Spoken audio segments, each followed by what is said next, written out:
What is up, you guys? Good morning. This is Miguel Antonio Barragan, aka Fight Fiend Migs, joined as always by my co-host Andrew. Don't get it twisted, Lapache, and this is the Mad Boxing Show, or Mad Boxing for short. Thank you once more for joining us on this lovely Sunday morning that we're recording on Sunday morning today. Um, it is the day of the post playoffs, right? The NFC AFC Championship. So we're gonna get in here, get a show, crack a like it, and then get you guys on your way so you guys can enjoy your Sunday of football and church and football. Usually that's how it goes, right? So enjoy that by all means, and we thank you for stopping by. Of course, we're going to be recording this Sunday. We're recording this Sunday morning, but chances are it'll be later on in the evening when you see it. But regardless, we got plenty to talk about. First and foremost, I know everybody wants to hear, our opinion of Zuffa's first card, Zuffa Boxing's first boxing card on Paramount Plus. Pretty interesting, I guess, to say the least. We're going to be going over our reactions to it. Not really so much the results, because the results are kind of lackluster, but really more so the production value, the cast, the ringside commentators, and the commentating, I guess we can say, on top of that as well. We're going to talk about plenty of that. And then, of course, looking forward to Zuffa's next show, which oddly is on a Sunday. We're going to be talking about that. Um, of course, also our reaction to the first Ryan Garcia and Mario Barrios press conference. Holy hell, what a shit show. I don't know what's going on with that audience or the media members. I don't know. But regardless, we're going to be talking about what happened there and really giving our reaction and who won round one, I guess, already. We're going to be talking about Shakur Stevenson. Now, I know you guys are probably wanting to hear our opinion on I guess, our predictions of Shakur Stevenson and Teofimo Lopez, but we do have a Wednesday show scheduled. So that is going to be the show that we're going to be talking about more in depth and, going through our predictions and everything like that. But we're just going to briefly mention how Shakur said he plans to move back down to 135 in the event he can't find himself another fight or another big fight at 140 or even another weight class. So we're going to briefly talk about that and briefly talk about the odds that I happen to get here for the fight. And I will have different odds, or not different, but more, I should say, by Wednesday's show, because I do plan to make another trip to the casino and pull out one of those things. But talking about that very briefly, our good buddy Gervonta Tank Davis still on the run, banned on the run. So we're gonna be talking about where the hell he possibly might be. Carmen San Diego, where in the world are you, Gervonta Tank Davis? And Jai Opetaia's unification bout already in place, or at least plans. That's what it looks like. So we're going to talk about all of that, and I'm sure we're going to throw in a couple of things in between there. But before we start, as always, make sure to give our video sponsor a check. This is I'm trying to make sure that the glare doesn't hit it, but Health E Sol. Tallow-based products. Make sure to check them out. If you happen to find anything you like on their website, use the code MADBoxing10 at checkout and get 10% off of your purchase, or follow the affiliate link that's going to be in the description of this video. Once more, Health Isol tallow-based products. Lavender patchouli is my favorite scent, so make sure to give them a try, and we'll accept your thank you at a later time. All right, so we're gonna get cracking. I'm not sure which one to start with first, but let's just dive right into it. Andrew, Zuffa's first boxing card on Friday basically kind of felt like one of these Golden Boy cards in Fantasy Springs, California, on a Friday night on DAZN. Maybe even worse, if I might say. I'm not sure where to start on the production, whether it's the commentating or the fights themselves, but I guess we can start there. First and foremost, what did you think of the fights and how they were like pretty back to back, right? It seemed as though they were like pretty back. There wasn't a lot of space in between them, but starting with the fights themselves, what do you think about the fights? Um, you know, uh, Entertaining if you're just looking for something to gap fill your time with. Um, Kind of boring as far as production. Okay. One thing I think they're gonna have a problem with when they start unifying with some of the bigger champions in the boxing world. Just how more what is it? How much more of a show the real boxers are gonna put on? Meaning their trunks are gonna look brighter and prettier, right? If they're a well-known fighter and they have a lot of endorsements, the guy on the other side that's fighting for Zuffa is going to see all that money that's on his trunks, right? You're going to see the 4 extra titles until they start winning. You know, maybe a Zuffa fighter will beat a unified champ and become that. But until then, it's going to be them looking across the ring at that guy, right? And as of right now, we don't have, Zuffa does not have a clear-cut champion in any of their divisions. Opetaia, possibly, but if you listen to Dana White this week, he said he doesn't even know what division he's going to fight in, right? Did you hear him say that? No, I didn't hear that. Oh, yeah. Like in the ZUFFA boxing world. Okay. Yeah.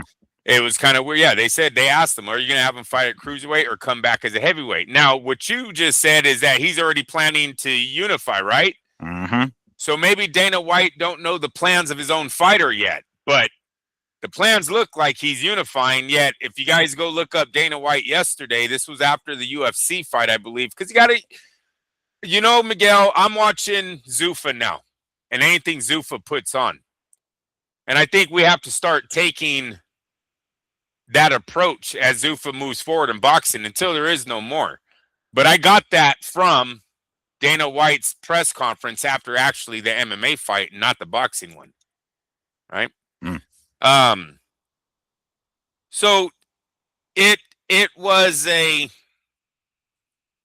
nothing. Oh, thank you, babe. She's bringing my coffee. Sorry, guys. She had to go to the store for creamer. No problem. Thank you, Christina. Thank you for the coffee. So yeah, it was nowhere near the start that the UFC had. Okay, when Dana White opened it, and why I bring that up is because Dana White 2 or 3 times in this production talked about it was boxing that made him, that kind of built the UFC, right? He said that one, which I was like, huh, that kind of not a cool thing to say when you think of the legends that actually built the MMA, but whatever, right? I was like, point for us. Good job, Dana.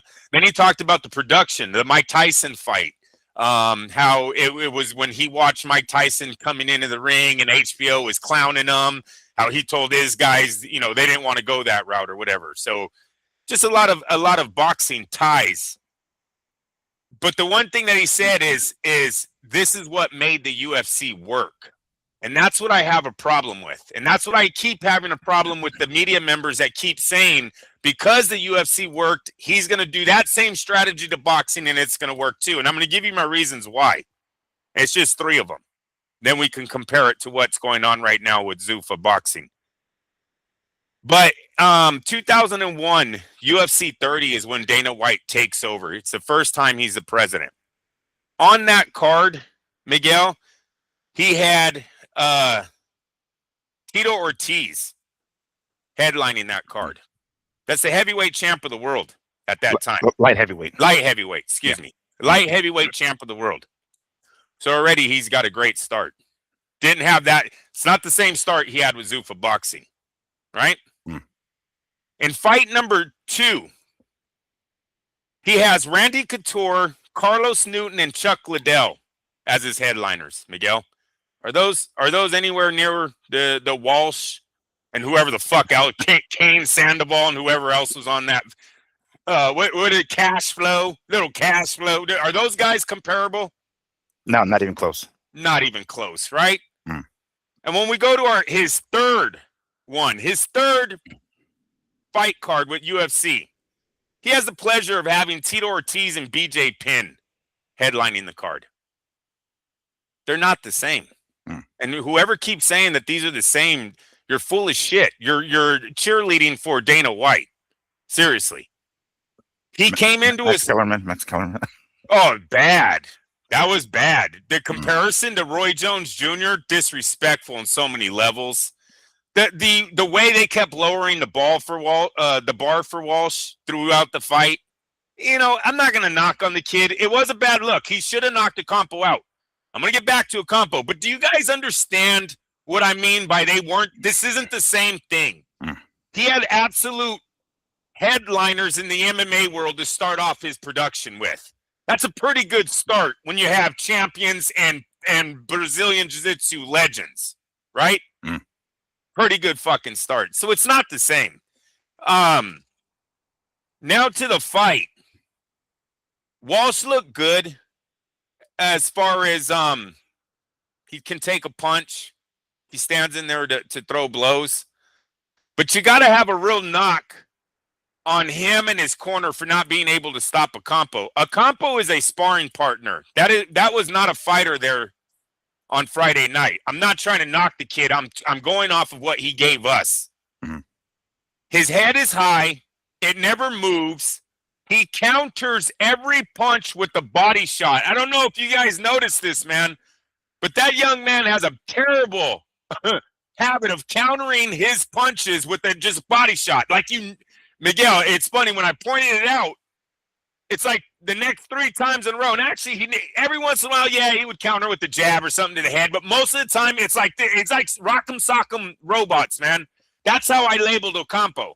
He hands are down, chin staying right in the middle, and he's coming like that. That's it. That's all he's doing. How can you not knock this fucking kid out? You want to know how the other elite fighters knocked him out? Because he don't move his head.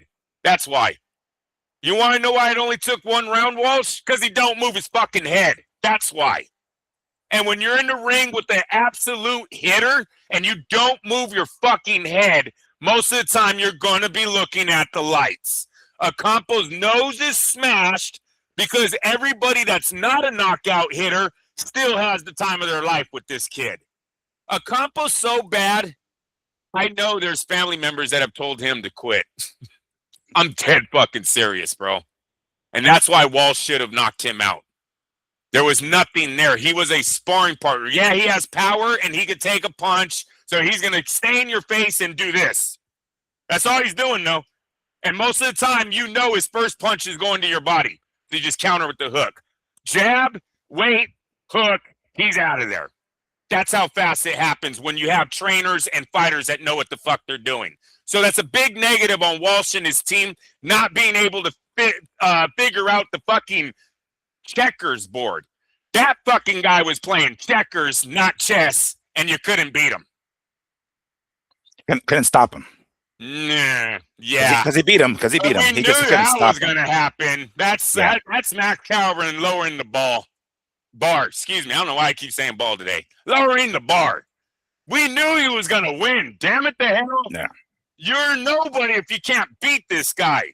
Your loss was not getting the knockout and the exciting start to ZUFFA Boxing on Paramount. Instead, it was a boring start. Very low in excitement. It's a broken record. The other fights, there was nothing that stood out. I'm sorry.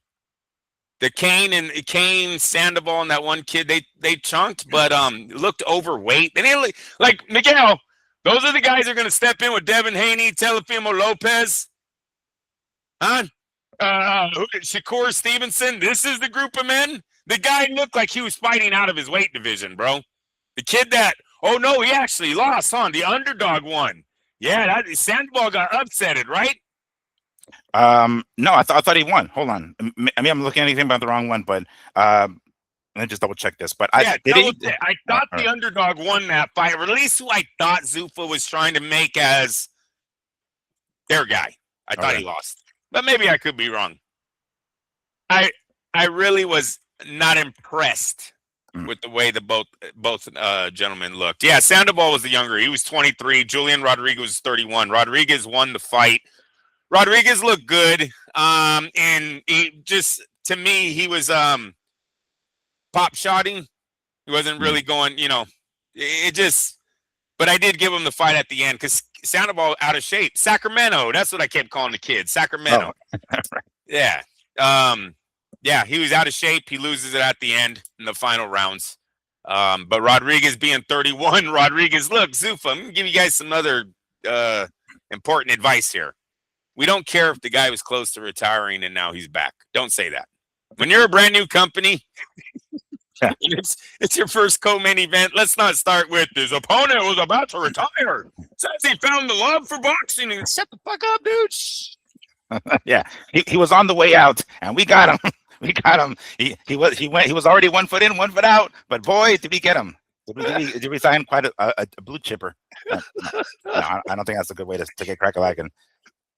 Yeah, it was.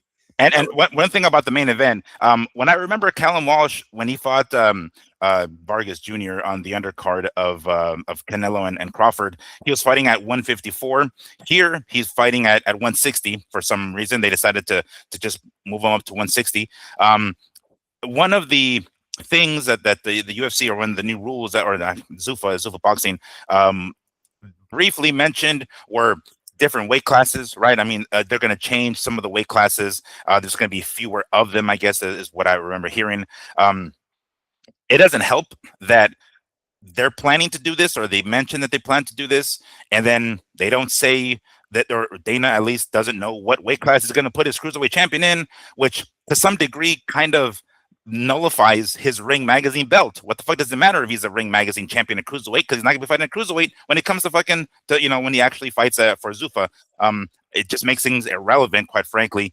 But what also doesn't look good is that if you watch the weigh-ins for the UFC card, a fucking dude collapsed on stage trying to make weight. Yeah, I'm of the opinion. Look, like I said it before, I've been an MMA fan for a very long time, a UFC fan, and I've said this 100 times already. I even put a video on one of my old YouTube channels that the UFC needs more weight classes. There is far too much of a gap in between. I'm not saying a crazy amount of new weight classes, because look, when I think about some of the smaller weight classes in boxing between flyweight and super flyweight and bantamweight, there's like 3 pound differences. Maybe that's a little too much. Maybe it's a little too much, but I don't want that in the UFC or MMA.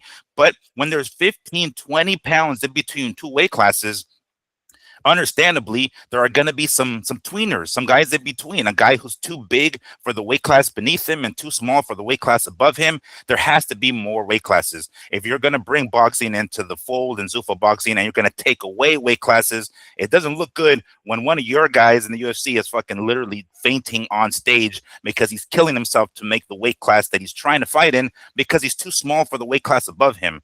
So it doesn't look good, on top of what I said earlier, that it kind of makes the Ring Magazine belt irrelevant if we're going to have the cruiserweight champion not fight a cruiserweight in the UFC or Zuffa boxing. I keep saying UFC, but Zuffa boxing. But anyway, it seems strange that they were going to put Callum Walsh as a middleweight when I thought I saw him fight at 154. So I don't know, that when I saw that, I'm like, dude, if you couldn't finish, and again, no knock on the Vargas boys, but if you couldn't finish Vargas Jr. at 154, you should have been able to finish Ocampo at 160, bro. You should have been able to do that, and you didn't. Even at the weigh-ins for this, he was like, make sure to tune in. There's going to be some exciting fights. I'm going to take him on, yada, yada. I know it was just talk, but then when I see him in the ring, and I'm like, bro, really? Don't even talk that smack if you're not fucking bring it, dude. Fuck. Anyway, and did you see his face afterwards? He got hit a lot. His face was, during the post-fight presser. So it's like, our avid watcher and secret investor even texted us, right, saying Snoofa boxing. That was funny. That was really good. Yeah. Even Dan Rafo put like ZZZZZ Zuffa boxing. Yeah, it was pretty lame. It was for their first outing. Dana White, during the post-fight press conference for, I think, the UFC card last night, said it exceeded expectations. According to what he's heard, even double exceeded the expectations. I'm assuming he's talking about viewership. I don't know.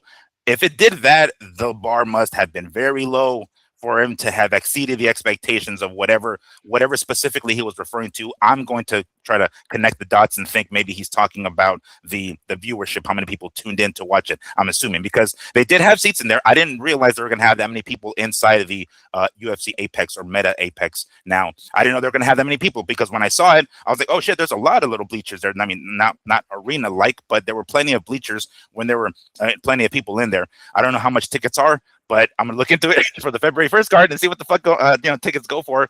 But anyway, I was looking at some of the commentators, right? Max Kellerman was basically, blowing, Zuffa like a motherfucker at this point. And Andre Ward, it seemed like Andre was like talking with a little bit of conflict in him. He's like, oh, I don't want to, that direct deposit hit, but I don't want to give these guys too much credit, because it's just like, fuck, man, I'm not liking what I'm seeing to some degree. That's the impression that I was getting from him. Huh?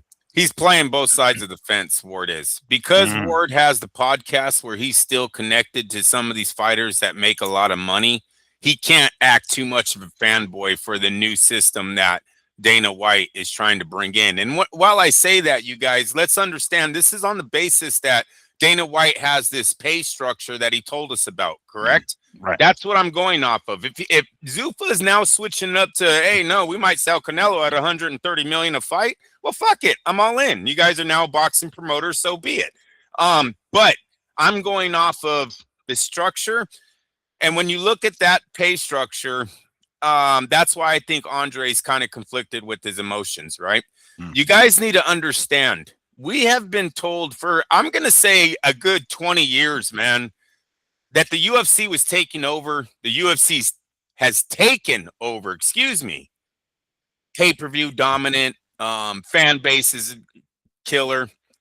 You guys, 2025, they don't have one person on the top 100.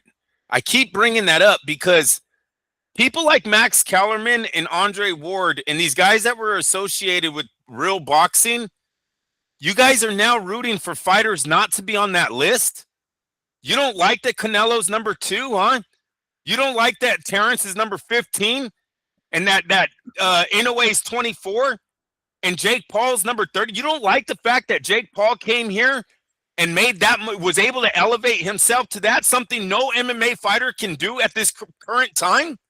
And from the more and more I dig in the MMA world, man, it sounds like the MMA's dying, not the UFC. Look it up, you guys. But the MMA as a whole is down huge. You don't think Zuffa's seeing that? You don't think Zuffa's seeing all these other companies going out of business? Fighters aren't getting the shots that they had, so they're moving on with careers other places? You don't think they're seeing that? You sell while you're high. You invest in something else. You get a new business. What do they do, Zuffa Boxing? Look it up. The reports were in last year. They're all dated 2025. Some of the biggest websites are putting this shit out. This is all unknown to me. All I'm ever told is how the UFC's taking over and the $7 billion deal that they struck with Paramount, which is a great deal. But do you know that they were only offered 1 point something by Netflix?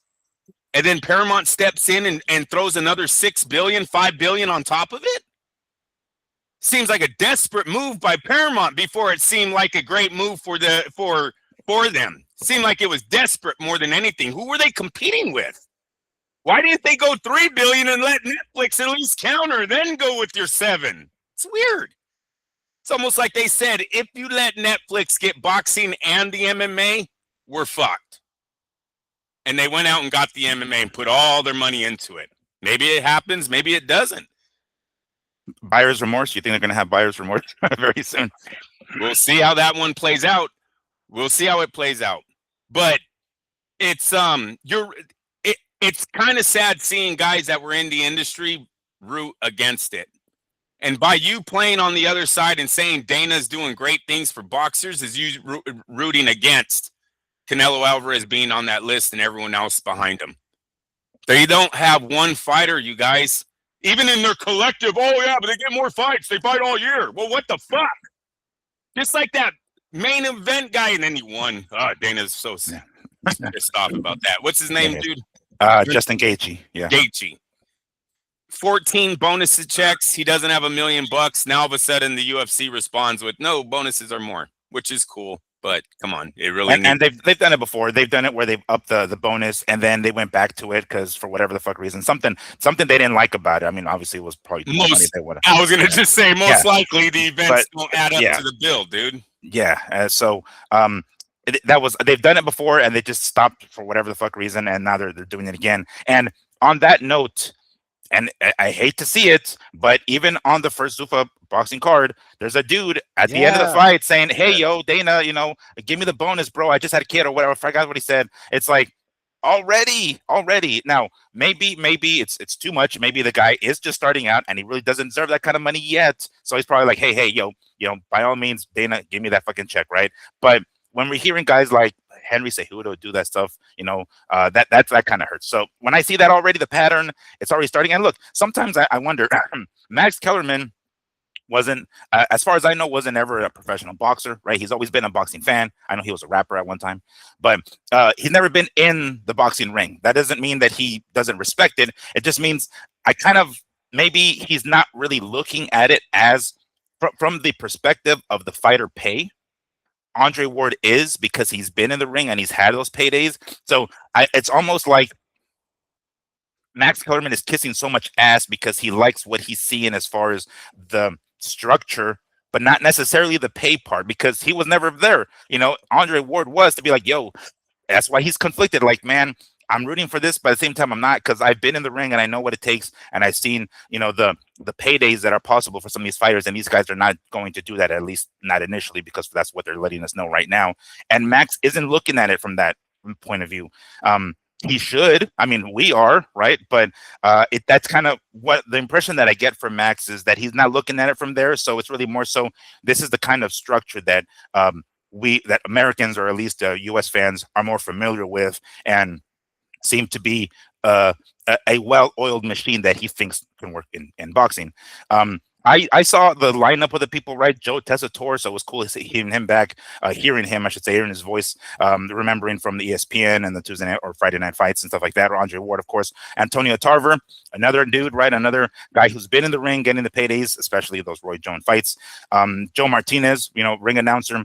I saw the post here on the Zuffa Boxing Instagram, and it said Mark Kriegel. Did you see Mark Kriegel?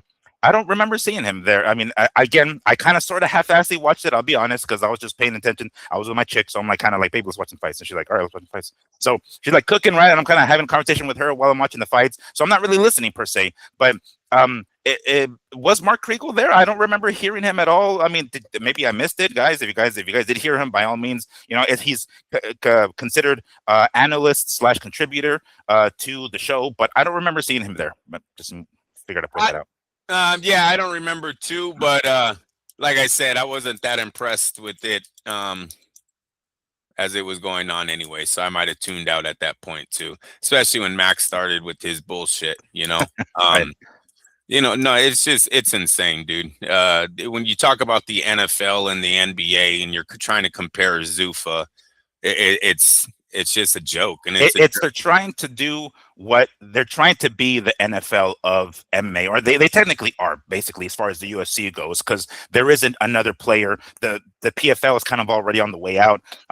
What's his name? I know, but you do understand that the NFL is worth like hundreds of billions. Right. And again, Max isn't talking about money there. He's not talking about money. He's talking about the sort of. But they're not. But they're not, because they're already obliging the other belts. So it's not the NFL. Yeah, that's true. They're already his ass off, dude. That's what irritates me about. They can do no wrong. That's what what, you lied and now we're going back on. Oh yeah, but who cares? He's the greatest. He's the greatest thing that ever happened. Oh, what happened in UFC is going to happen in boxing. It's all bullshit. And Dana, how he ended his conference when he's, what does he say at the very end?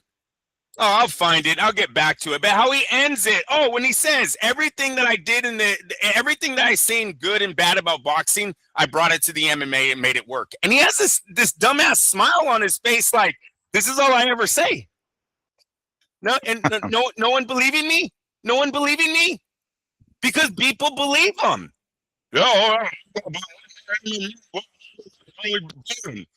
Bro, he had the fucking best fighting for 20 grand. He don't have that anymore. I'm sorry. And his first few, and dude, how far has it? Now he's walking back on everything. All of a sudden, I haven't said jack shit about anybody in boxing. Except for Oscar. He throws that one in there. I know, he admits that one. He said something about everything. Oh, he said something about everything. Yeah. I don't give a shit about belts. We're changing the whole thing. He said all of it. Oh, he said all of it. Then he fucking challenges his media. You know why he did that, right?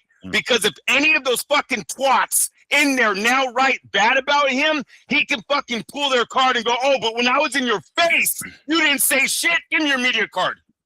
Yeah. You're not real. That's all that was about. Oh, yeah, no doubt. He was laying it down. This is how you guys are going to report it, and if you don't, you're fucking canned or speak up now. Yeah. And he still cans you, but he would have got the message across. It's a controlled media. That's what this whole thing has been. And it seems like every company that invested with the UFC turned their backs after the first contract. We'll see if Paramount does the same. Will it go 7 years or will it not? We will see. They haven't gotten 2 out of anyone else. So we will see. But he's turning his back on everything. I like how he says he's still trying to figure out his own production. Really? I thought we had ring sizes. I thought we had new rules. Did you have anything ready, or were you just in a room with a rich guy and did the same thing that you did to the Fertitta brothers 20 fucking years ago? Sold them on some bullshit. It looks good, but it never turns out to anything. Listen, you guys, fuck this, man. Carlo fucking Canelo.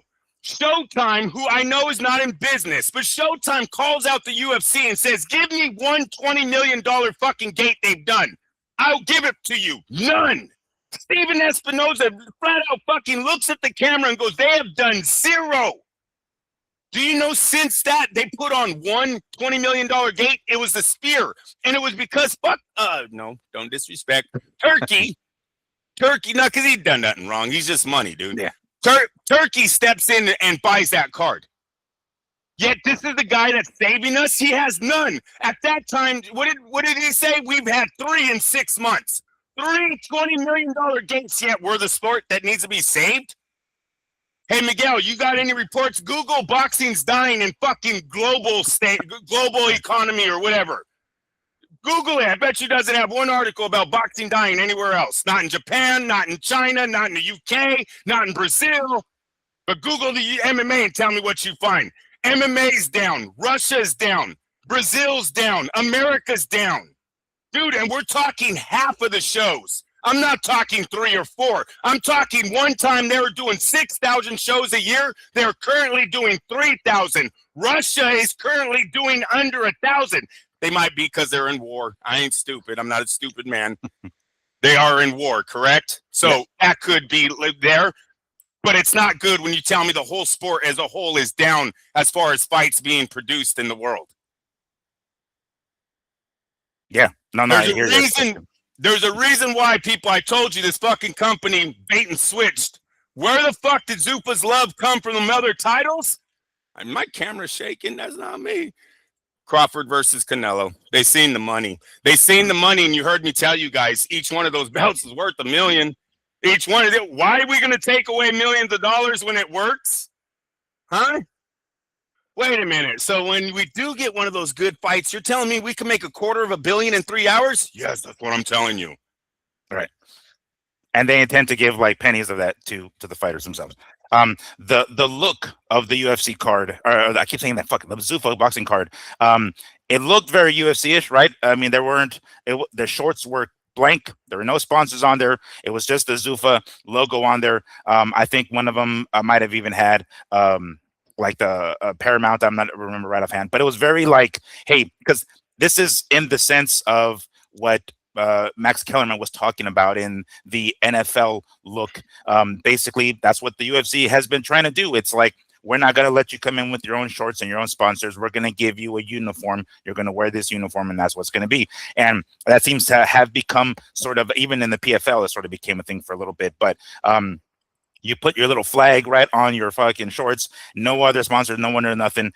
Some fighters it looks as though they were wearing their Everlast gloves or Grant gloves, but some of them just had Zuffa gloves. They had a big old fucking Zuffa on there, right? And everything looked very, very UFC-ish, right? Nothing else. They had the Paramount logo. They had the Riyadh season logo on the canvas, but it was a very UFC card, but with boxing fights essentially is what it was. So the look felt different, obviously, right? Because there was just fewer. Yeah, I mean, well, I won't say ads because there actually were ads, which is kind of funny. Even the higher tier of Paramount subscriptions gets ads on the show, so there were even commercials. Yeah, did you like that answer he gave about the ads? Well, you're paying you're paying $8.99, so fucking deal with it, Miguel. Yeah. This is and one of the media people, I mean, one of their media people, asked them a question like this: Is it just is that how it's going to be, or since it's Paramount that's cashing that's paying the checks? I guess they're the ones that say whether or not they're ads. And he kind of sort of answered it, but kind of not. He was just like, yeah, I guess we'll figure that part out. Everything's a work in progress, the way he made it seem, at least. But he then threw it on Paramount, said, but they're paying the bills. Facts. That's facts. Yeah, that's a fact. Yeah. Hey, so he doesn't have any say, you guys. I mean, come on now. The guy said, well, is it ultimately Paramount's decision because they're the ones paying? Oh, well, that's facts. Yeah, exactly. So expect commercials. Yeah. This what kind of grade would you give this card? And mind you, keeping in mind everything that was said about Zuffa getting into boxing and what ultimately they delivered on Friday. What kind of grade would you give this? Because I've got going an F. I don't need any more. I don't need any more talking. Let me tell you why. When Golden Boy came into boxing, did they come in with the likes of Callum Walsh, or did they come in with the likes of HBO Stable? When PBC came into the boxing world, did they come in with the likes of Callum Walsh, or did they come in with Showtime Stable? You understand? He did a big splash. He did a little splash in a very big pond. That splash was so fucking small, those ripples aren't going anywhere. Listen, none of his fighters in his stable can even compare to the top 10 that are running the sport. Every alphabetical sanctioning body right now dominates whatever the fuck they put on Friday. That was a bullshit card. That main event was a fucking... You can't stack a main event any better to get a knockout fucking performance. It absolutely looked like the challenger was there to get knocked out. You guys, go look at it. Someone framed the shit. The kid literally is fighting like Rock'em Sock'em. His chin is there. He's begging Walsh. I'm not gonna give it to you, motherfucker, but it's sitting right here. It's sitting like his trainers couldn't see it. Nobody could see that. Every time Walsh threw a punch, he would respond with the body shot, leaving his whole head open. You just gotta take it. You just got to, what am I supposed to do? Be like that UFC guy and just fall on the ground from a fucking jab? Is that what I should do? Because that looked phony as fuck too. Sorry, but I seen the jab knockdown that turns into a stoppage. And it didn't even look like he hit him in the face. Fuck out of here. Campo can't do that. He can't do that. But he did everything else. So it's a fucking F. Walsh is a nobody. Everyone else on the card is a nobody. None of them look Zuffa ready. Zuffa's card overall, the fucking owner was like, oh, I wasn't trying to do anything. This is so fast. It's coming at me so fast. Weren't prepared? Is that what I'm hearing? And listen, you want to talk about paying dirt cheap? We're not going to know that until the likes of these contracts come out for the real fighters that they're signing. We're not talking about the farming company. Miguel, how many fucking farming companies we have out there? That's all great. And those are the guys that we said it before. Those are the guys that are going to hurt the little promotional people out here in the world that are trying to get by with your little local shows on a Friday, Saturday night. They're out of the market now. The UFC just eliminated all of those guys. I mean, how do you compete with $25,000? Which was the plan? Which was kind of the plan to right? Yeah, right. But now they have to outlast the war, and I don't know if they can do that. That's what's going to be challenging. Is how long Turkey is going to sit there and go, yeah, when's this thing going to explode? When are you going to find your Oscar De La Hoya out of the I don't know, whatever slums you're finding some of these guys at? I mean, not to be a dick, Cashflow just got arrested last month. The other guy says he just retired. He's 31 years old. You're coming back from retirement? We said the main event in February, one of the guys on there, known on the internet for having mental issues. Where the fuck are you finding these fighters at right now? Seriously, your talent pond has got to get better. It has to get better. You are not going to find Conor McGregor in jail, in a mental institution, or on a retirement list. You're just not. I got one for you. And this just came to mind right now because the question that you asked, Turkey saying, hey, when the fuck is this thing going to explode? If you guys remember, one of the reasons why the saying or what was the word that was going around is that the UFC is going to take over and be the #1 combat sport in the world, or at least in the US, was because how popular it got right after the reality TV show, The Ultimate Fighter. Are we going to get that here? I know there already has been a contender, and it was sort of kind of okay, kind of not that great. Are we going to get that again? Because I've been listening to interviews and other people, of course, their opinions on this first card, and I think I saw an interview of Eddie Hearn. I don't remember if this was before the card. I want to say it was before the card, but anyway, he says, I don't think Zuffa knows what the fuck they're doing right now. Like, they don't have a narrative. They don't have a point. They don't have an objective. It's like they go from what they were trying to say, that they're going to come and change things up and shake things up with all that shit. And now it just looks like they're just another player in the game, which he says, hey, I'm cool with that. You know, pretty much like your sentiment, Andrew, is like, if that's what they're trying to do, then so be it. But, you know, I don't think they know what the fuck they're doing. And that's kind of the impression that I'm getting. I think maybe that might be next. They're going to try to go with a contender or, you know, the Ultimate Fighter type of show to have these guys, because you want to have these stories out there, right? That's kind of what HBO does so well, or did so well, is that they would give the stories of these guys, and then it kind of gives you a little bit more of an emotional investment, and you kind of want to watch him win and so forth. Is that what they're going to go with next? I'm willing to bet.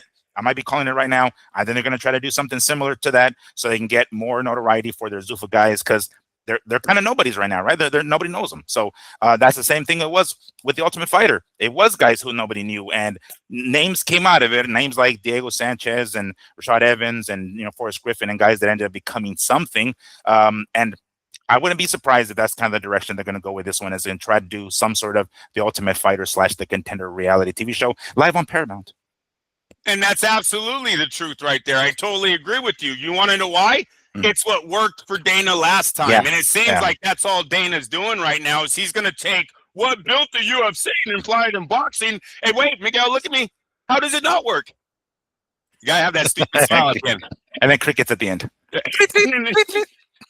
So, yes, unfortunately, like the other thing you just said, I believe we've had 2 of those shows already, right? I want to say Rocky and Sugar Ray Leonard had their own spin-offs of the same thing. Oh shit, did they really? No, I don't remember that. I know Sylvester Stallone had the Contender, right? The Contender, and I thought there was another reality TV show with boxers too.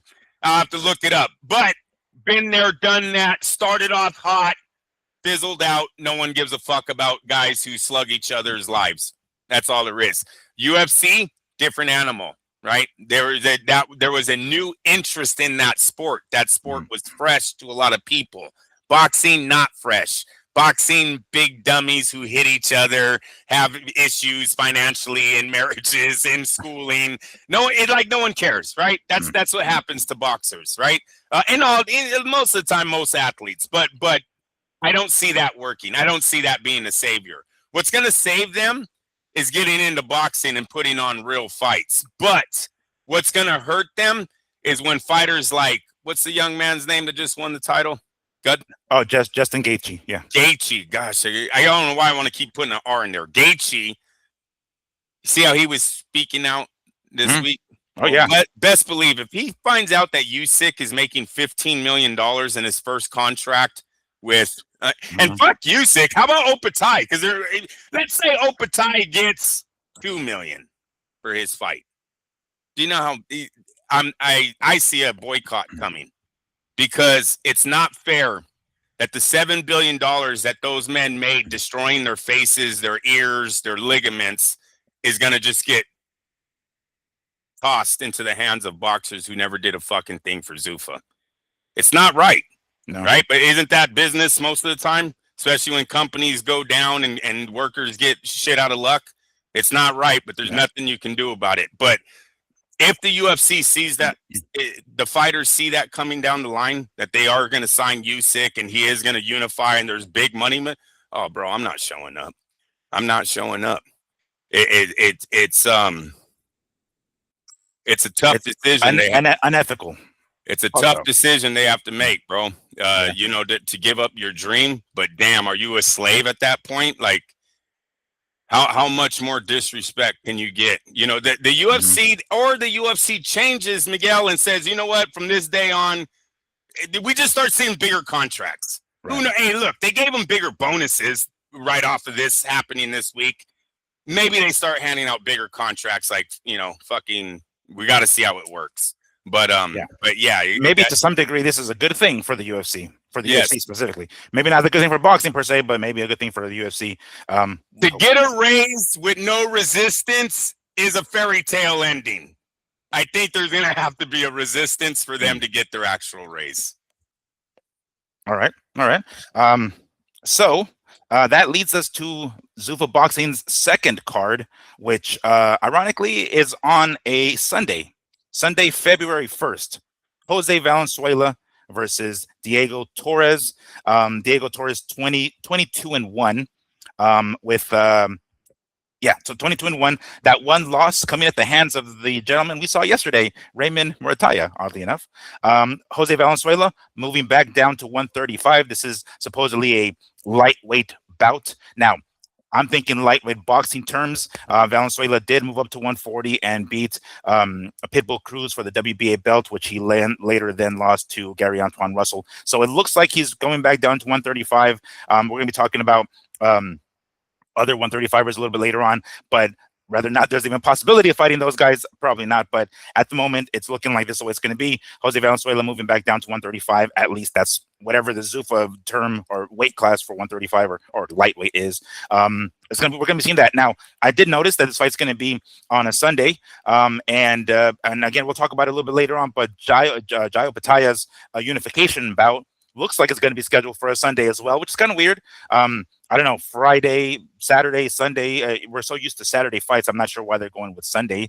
But anyway, this is the kind of fights that we can expect to see, at least for the time being. Zuffa 02, Jose Valenzuela versus Diego Torres. Not too familiar with Diego Torres, but I do know, he's got that one loss to Raymond Murataya. So anyway, we're going to see the same thing. It is going to be also at the Meta Apex, aka former UFC Apex. So another one of these cards at one of these venues.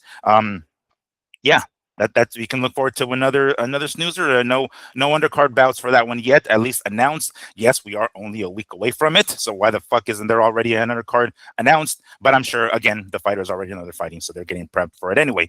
But just kind of strange, we're looking at that second card here. Can we say that all their their improvements that they were announcing that they were going to do, or their changes, do we toss that up as a lie? That was just BS. That's not going to happen. Or are they going to then change the ring a year from now? As far as I know, or from what I've seen, the only real change was, well, I don't say the only real change because there's more. Obviously, we talked about the appearance, right? The shorts and everything, but the quickness of the card or the fight, that's really the only thing that I noticed, that the fights were just coming on a lot faster. That's kind of really the only thing that I saw that was different. The ring was the same. Maybe the size was different, but again, that's not anything new per se. Besides that, I didn't see any difference with the gloves or the rules. Again, I did hear Luke Thomas, a guy that I've sent you videos of before, saying that part of the rules have said to have been fewer people in the ring right after the fight. There's only so many people that can get into the ring after the fight, apparently, according to them. That doesn't really change much to the action that we see, but apparently they thought it was enough for him to say, hey, guys, we're going to even bring in new rules. I guess to that degree, they're telling the truth, but we know what they were implying, that there's going to be a whole fucking new thing, and that's how they made it seem. So in that sense, super misleading, super disingenuous. I would go as far to say, yeah, that's a fucking lie. That was a blatant lie. But looking forward to February 1st card coming up here. Let's see here. I was trying to see how I guess we can try to kind of mesh them together. All right. Jai Opetaia, right? Already, it seems as though he's going to be scheduled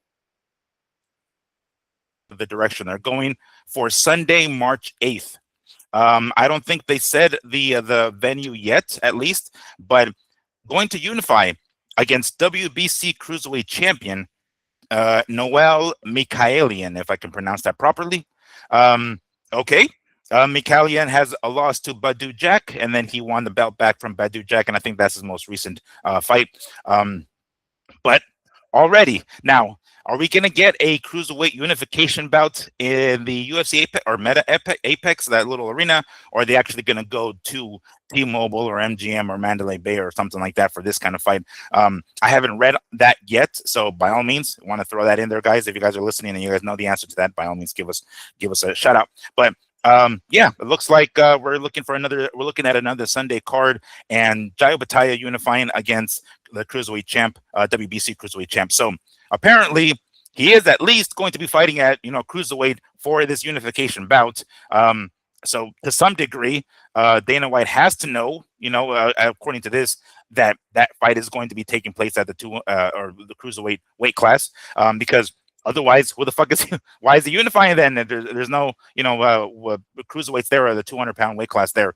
But okay, I'm not too familiar with, again, the cruiserweight division isn't one that gets a lot of notoriety because there aren't a lot of big names. Yeah, there are some knockouts, right? But it isn't quite the money weight class the way the heavyweight division is, or even to some degree the light heavyweight division. But okay, Jai Opetaia against his WBC cruiserweight champ, Andrew, for Sunday, March 8th. Already going with the unification, huh? Well, yeah, that's probably the only way they were able to sign a champion, right? Champions. But it asks the questions that you were asking earlier. How is Opetaia going to come in here and be like, I'm wearing these Zuffa trunks with no sponsors. I'm seeing Noel Mikhailian on the other side with a fuck ton of sponsors. How much money is that motherfucker getting? Dana, what's going on?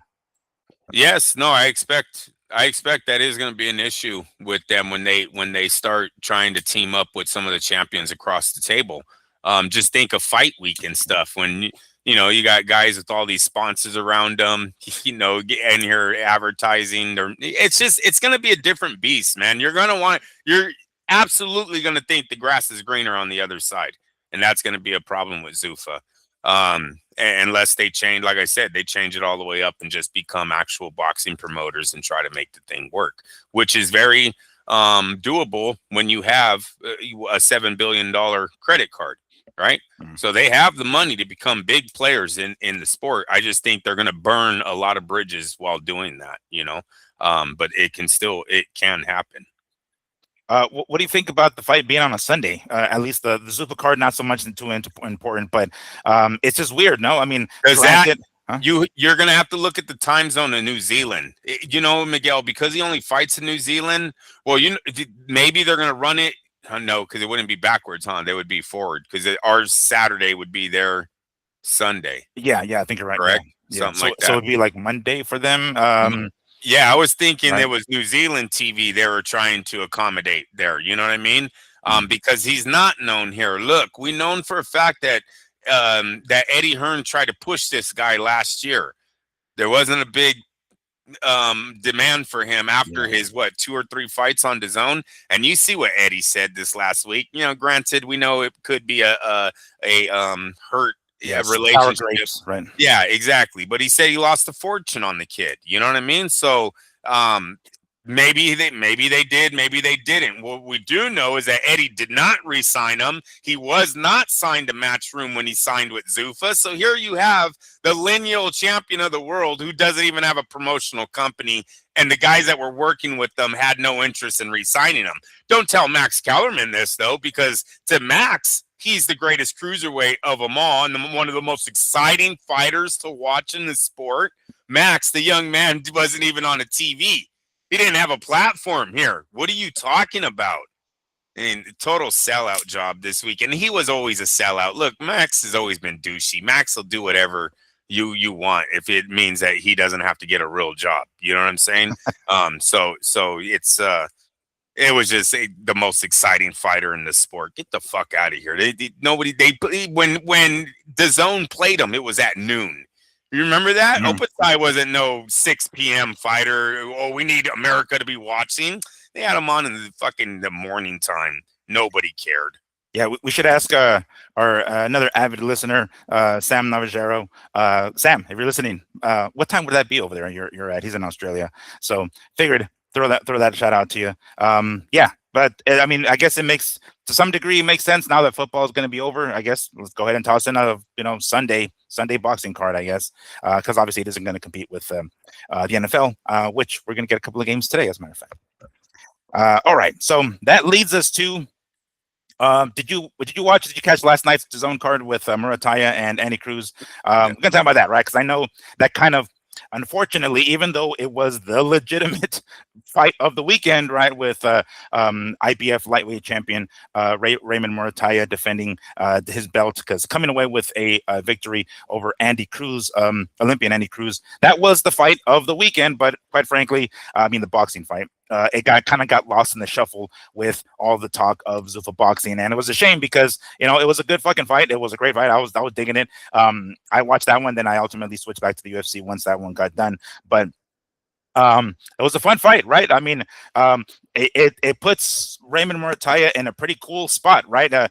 He talks about after the fight, he talked about going up to 140 and wanting the winner of Shakur and Teofimo. I'm totally down with that. I think he has a great chance at probably beating Teofimo. I don't know about Shakur, but anyway, again, we're going to talk about that one a bit later on. But what did you see? What did you enjoy? The rest of the card was kind of meh. It was all right, but the main event is what we're looking at, of course, because it's a hot weight class, and it's kind of the neighboring weight classes are there for some big money fights. But what did you see last night? Well, I thought they robbed Jesse Hart, though. Yeah, that's right, dude. Man, I had Hart winning like the last 4 rounds, Miguel. And I had no fucking horse in the race. I'm just watching the fight, bro. I couldn't believe it. My son, actually, what pissed me off is that when I stepped outside, and my son is like, "Dad, they gave it to the other guy." And I'm like, dude, I did not believe that shit. But whatever. 8 pounds overweight. Yes, on top of that, victory. Whatever. And he stopped. You see that shit? How he like fucking body slammed him, right? He kind of like that. What the hell, yo? Yeah. No, that was wrong. That was wrong in so many levels. But yeah, the main event. I don't know if I would go as far as to say I would have him a favorite against Lopez. Definitely deserves the shot. I think Murataya is one of those guys that have been there for a minute now, and it's like, I meant like he would hold his own, I guess. Whatever. Oh, there you go. Yeah. Yes, he deserves this. He deserves a shot at one of them now. He's up there. Cruz, to me, Miguel looked just a little bit too green. He was not ready. The 6-0-3 was kind of a turn off. And then he's backing up. He's on the ropes. Even when he did good, he would follow it up with backing up to the ropes. You know what I mean? It's like, bro, move forward sometimes. If you push the champ back, go after him. Don't immediately retreat. I thought he did way too much of backing up even when he was doing good. And then at the end of the fight, I thought the champ really took the last 2 rounds of the fight that sealed the deal for him. He hurt him at least twice. I thought he hurt Cruz in the rounds. So it was it's a good fight for Murataya. But I don't like the 6-0. That's why it's like, just move on. You fought a young fighter. That's their fault. They want to go and rush the fucking kid into a championship match. But yeah, it's not like I'm going to be like, oh, I know Cruz wasn't being described as Lomachenko either. Right. Yeah. And on that note, it's kind of funny. I was listening to some of the commentators talk about Andy Cruz and how he doesn't really have the Cuban style, but he kind of does because he backed away a lot. He fucking was like, what are you talking about? I saw him back away a fuck ton. This is literally it. Now, granted, he did plant his feet a little more in exchange, a little more. I'll give him that. But by and large, it was exactly what the fuck we expected to see out of him. Maybe because he hadn't done it so much on some of his previous opponents that he was able to mop the floor with, not so much with Raymond Murataya. I'd be down with Murataya, any one of those guys, either Shakur or Teofimo. So I guess it's safe to say that he's not going to stick around at 135 much longer, which kind of sucks because when you got guys like Floyd Schofield and Abdullah Mason in that weight class, I kind of want to see him against guys like that. But I guess maybe not so much. It seemed like, though, that was his interest, is just moving up to 140 and challenging the winner of that one, which I would be down with. Again, these are neighboring weight classes. So I guess, I would be okay with that, I suppose, right? I mean, not that motherfucker's waiting for me to make the decision for him. But regardless, I'd be down to see him fight either one of those guys. And we're going to find out who wins out of that one very, very soon. All right. So let's see here. I'm kind of trying to figure out which one I want to talk about next here. All right. Shakur Stevenson, all right, in regards to him, We talked about it on last show. He went as far as to purchase 300 tickets so he can give out to underprivileged kids. That's a very heartwarming and heartfelt message and gesture. Whether or not that has anything to do with ticket sales in general is another story. We don't know that yet, of course, because we don't know the success of it as of right now. I'm sure we can look into it and see what kind of tickets are available still. But regardless, it was very nice of him to do that. We talked about that last week. He was present at the Andy Cruz and Raymond Murataya fight last night, and he was interviewed, and he said, yeah, if I can't get another fight, another big fight at 140 or any other weight class, I mean, I'm assuming he means like 147 maybe, then he's moving back to 135. I think maybe because of his youth, he can do that, but if you've seen pictures of him, it kind of sort of looks like, Terrence Crawford bulking up. He looked fucking thick. I don't know if it's going to benefit him to move back down to 135 after moving up to 140. He did say, I'm not a true 140. So maybe that's kind of his way of saying like, oh, hey guys, it was kind of hard for me to get that added weight on there. And maybe it would be easier to take that weight back off to move back down to 135. But Andrew, is it a good idea to, move back down after moving up? And it's only 5 pounds, mind you. It's not a humongous, and not Roy Jones Jr. going up to heavyweight and then coming back down to light heavyweight. It's not that necessarily, but 5-pound difference from 135 to 140. Is it a good idea to move back down? If of course, the plan is him to stay there to get bigger fights, but should he do that? I definitely do not think he's moving back down if he wins, and that's why I think the statement is weird. What I don't know, Miguel, is if it's mind games he's playing with Lopez, who had just come out last week or the week before that and said he was sending him back to 135s. Is it just mind games that Shakur is like acting a little nervous, like, yeah, I see myself going back to 135? Could be, right? I hope it's not confidence because that's not a good look. Look, if you beat Lopez, you're the man at 140. Why are we moving anywhere? Stay there, be the man. Anyone 5 pounds under you now has to come up and fight you anyways. The pot gets bigger. There could be 10 titles involved. God, could you imagine that world when ZUFFA really gets in the mix and to unify? From 2 different divisions, you could have 10 titles in the ring. So, anyways, but they're all have, both guys will have a significant amount of titles. They could step up and meet at 140. So I don't know why he says it, unless, like you said, he doesn't like how he looks in the mirror. He doesn't like how he's moving around the ring with the extra weight. Maybe he's a 135 that doesn't belong at 140. We've seen that. That's why weight divisions are so important, because 5 pounds does mean a lot in some of these guys' careers. And as we see in the UFC as of recent, and this was before Saturday, I see a lot of memes where the UFC is really big on the cut and weight motivation videos, where it's, look at what we do for our sport kind of videos. And obviously I know it's like that in boxing, but I think you hit on something that I guess I wasn't thinking was new. It is the fact that they don't have a lot of divisions, right? There's such a big gap and can you imagine if you're not the best fighter in the world? Yeah, the Dana White and them are going to come at you and go, hey, you either drop 15 or you're not going to get a fight, because 160's filled, man. We got some bad dudes there. They're all winners. We don't need you there. You need to get to 145 or 150, something like that. You know what I mean? That is crazy. That's a lot of weight that man has to drop to try to make a living. And you see it's costing them big time. So, yeah, definitely weight divisions are a thing. And maybe Shakur has met his man. I was like, fuck, meet that circle, get a circle. I remembered. Yeah. Maybe Shakur belongs at 135. We'll see in about a little more than a week, right? We're less than 2 weeks now. Yeah, they're no, hold on. It's this Saturday. Oh shit. So yes, we're on fight week? Yeah. It's literally the 31st, Holmes. There's a lot of fucking fights on Saturday, yo. There's even a fucking UFC card on Saturday. God damn it. There's if you think this weekend had a fucking fight, there's a lot of goddamn fights. On that note, I don't think it would be a good idea for Shakur to move if he ends up beating Teofimo. That makes him the man, as you said. And according to Santa Fe Station here. The odds for this fight, and of course, again, we're going to be talking about it more in depth on Wednesday, but just briefly, Shakur Stevenson at -340, Teofimo Lopez at +270.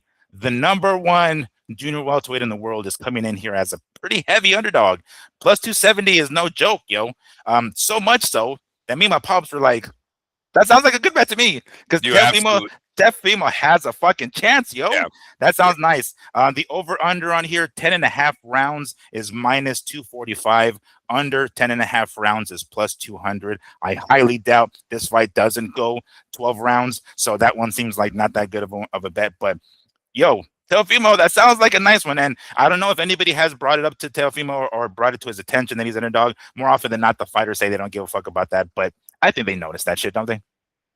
Oh, absolutely, they notice. Now, what I gotta keep on saying though is his fan base is not big, his market's not big. There's going to be a lot of smart money coming in on Lopez fight week. So starting tomorrow, I expect that line to change, because 270 is a great point to strike, right? When you're betting 10 grand, 20 grand, shit like that, dude. That's a good +270. I don't see it getting any sweeter than that. I think that line changes by Wednesday. You're going to see it come down a lot more, get close to even, because it's just we're getting close to fight time, and that's an insane amount to have on Lopez. Shakur, once again, love Shakur, but not known as the most exciting fighter in the world. Known for more defense than offense, known to have hurt hands. There's just a lot of reasons why, one, he could lose a fight straight up, and two, he could lose a fight if Turkey doesn't like the way he's fighting. Yeah, I'm just saying. It's just very, look, I know whenever we take a look at fighters and predictions, when we make predictions for fights, we look at it from a perspective that is like skill versus skill. What guy, weight class, this guy's been in this weight class longer, this guy's faster, this guy has a better record, quick twitch muscles, yada yada. And we look at that, but we often forget to take a step back and we look at the bigger picture, like who will it benefit more if this guy wins or this guy wins? And we have to take a look at that. And when we look at this particular fight here and seeing or hearing Turki Al-Ashi talk about Shakur in the past, saying, hey, I don't want Tom and Jerry type fights. Well, you said this, and I don't want to take the point away from you because you're the one that said this. Shakur was like, all right, fine, let's do this. And he stood his ground a little more against Opetaia and took a lot more shots than he would have liked. And when he was asked after the fight, hey, are you going to fight this kind of fight from here on out, considering Turkey was more pleased with your performance, he's like, fuck no, I got hit way too much. I don't need to be getting hit that much. I can get out of the way of these shots, yo.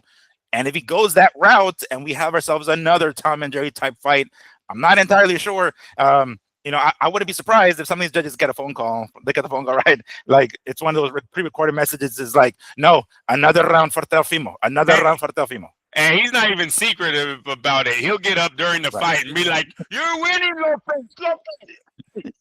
You're winning. No, the scorecards get sent to him first, and then he gives it to the fucking judges. He's like, no, that's not right. Give that to Teofimo. No, give it to, we got to take those things into consideration when putting money on some of these fights here and the odds and whatnot. But I look forward to seeing how those scorecards come out, because I suspect that's going to be a topic of conversation the next day. So by this time next week, we're going to have quite the conversation about the scorecards, I have to assume. Because with a fight this close, maybe not odds wise, but maybe a fight this close, this competitive, any point here and there, any round, any swing round is going to make a difference. Yeah. But looking forward to that. All right, sticking with the lightweights, our buddy Gervonta Tank Davis still on the run. It sounds as though, from what I'm hearing, he has not turned himself in.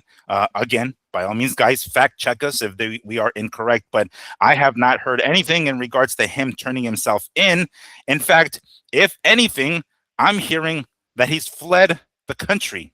Now, the warrant was sent out in Miami, Florida, if I'm not mistaken, and the last report that I've seen, again, there's only so much we can believe, of course, and this is specifically from a rappers related Instagram account. So Gervonta Tank Davis is currently on the run. he has reportedly fled to Cuba. What? I've never heard of that. That seems far-fetched. I don't think Americans are very very welcomed in Cuba. So it seems like if he would flee anywhere, it wouldn't be to a fucking communist country or socialist country, whatever they are now. But I don't think he'd do that. Maybe he'd go down to Mexico or something, or Dominican Republic. Well, actually, I don't know. Is that maybe not Puerto Rico, because I guess that's still U.S. territory. But I don't know. That would be a bad place to run.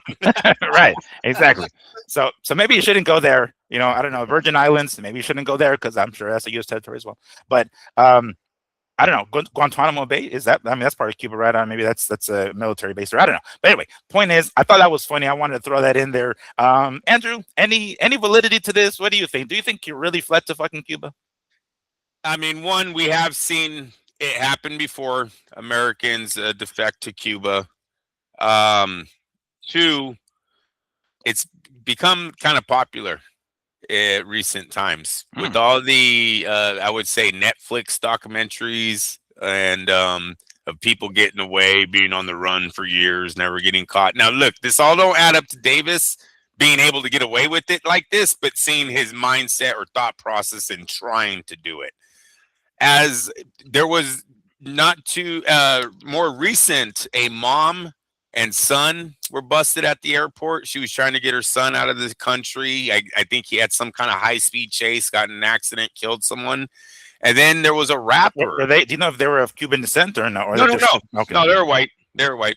And rich. It's always rich, because the other side of this is the private jets are more accessible than ever, right? So these richer guys, they get on their private jets when the feds don't know, or there was a rapper that almost got away with a double murder case, and he didn't almost get away with it. When I say that, he almost got out of the country on a private jet, but was busted because of his cell phone. I think the feds were able to fucking find him through his phone. They're like, oh, he's at the private jet airport. The runway, airport. Exactly. Yeah, they fucking nailed him over there. So it's been, so I'm sure Davis he was sending out a text, one last text to his homegirl, to his side piece. He's like, girl, I gotta go. Like, oh, we got some motherfucker. Then they called the airport and said, don't let that plane leave. They're like, no problem, he already paid. Paid. Yeah, the check cleared already. Because we know they're renting these things. I don't think they own them. So it's possible Davis probably heard that story of the rapper and was like, do you think I can? Right. Like, they can't catch me out there. They can't catch me out there. No, Gervonta, by all means, go head on down. And they'll like him as long as the money keeps clearing, right? As soon as the money doesn't clear, probably best believe that he'll be on a plane back to America. Yeah, that when I read that, I mean, I didn't know what you just mentioned, right? All the examples of people attempting to do that. I didn't know any of that shit. I'm like, what the hell? Because it just seems, far-fetched. I'm like, what, of all places there? I mean, I have never.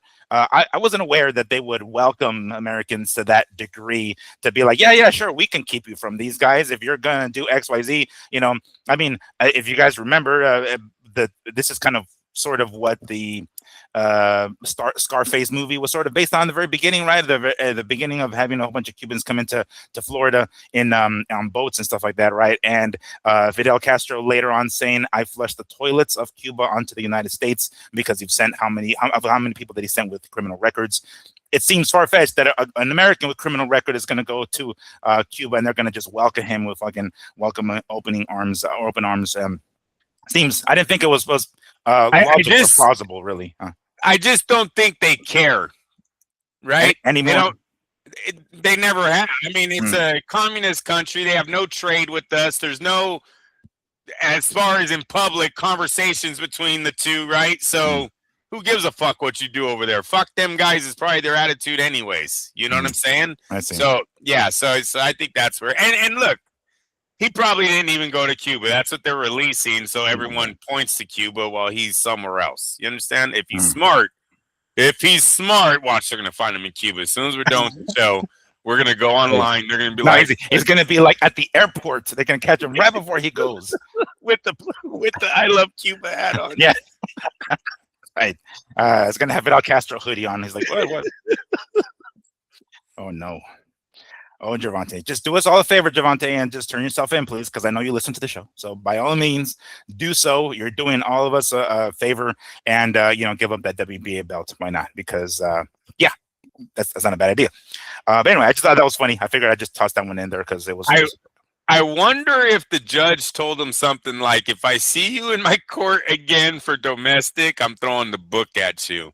Well, this is to something going back to like last October, right? So, Yes. what is this? Is this the second? So he had done something prior to October, and then that was like strike one, and then this is like, motherfucker, if I see you in here again, and then October happened. Okay, he hit someone in a basketball game. Okay, right? all right. That was a few years back. That was a few years back. That's a few, but it's on his jacket, right? Okay, so the judge already seen, hit one girl. Then what about the mom and the baby mama? The mom's recording him hit his baby mama in the parking lot of their mansion. He calls the cops. The cops come there. So that's strike number 2 he has with the girl. The judge, DA, judge, whoever is like, bro, you're pushing it. Oh, now let's add kidnapping.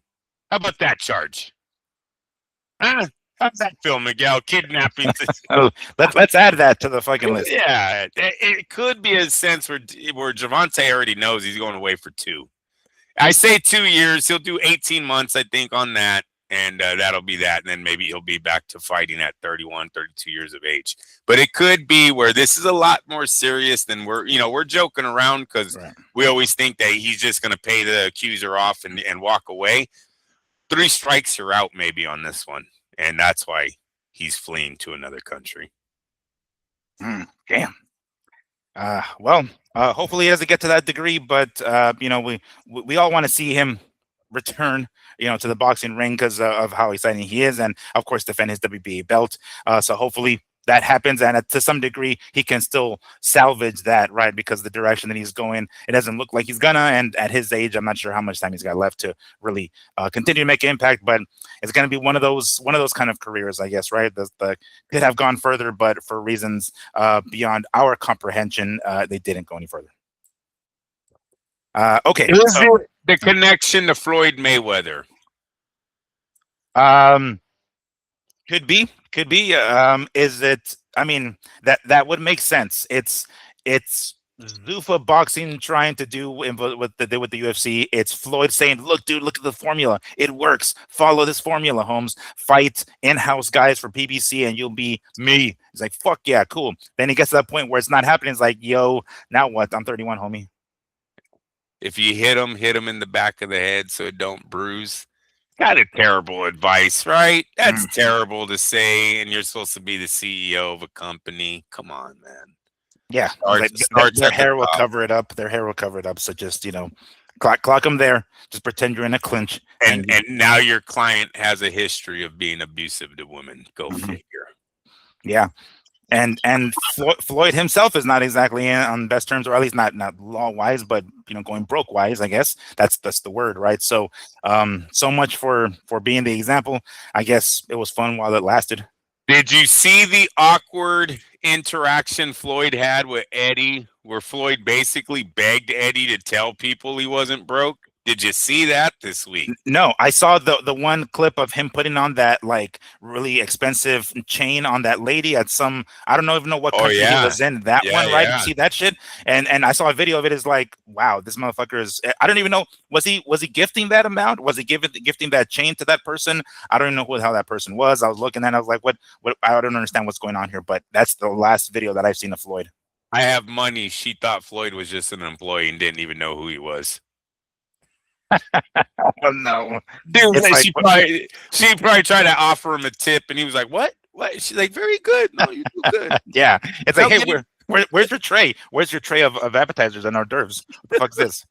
Can I have water, please? Yeah, it's like light ice with a slice of lemon, please. Like, excuse me, ma'am. What the fuck? No, but I didn't hear that. Tell us. I remember hearing about them. Floyd was, he's ringside with, I believe it's Eddie Hearn. If my memory's not fucking. So what fight was this? It wasn't this one like. Was it been this weekend, right? The one that he just. No, that was here in Vegas. That was here in Vegas. So all right, was that what it was? Because there was the Dalton Smith and Matias fight that took place, I think, a couple of weeks ago or last week or something like that. But so I don't know if it was there, or was it here? It doesn't matter. It was. I think it was in Vegas. Yes, I am going to agree with you that it was in Vegas. Trying to see if I sent it to you real fast, but no, I don't remember you sending it, because otherwise I would have seen it. But no, I don't remember you sending it to me. Unless it was like a post that was taken down or something afterwards.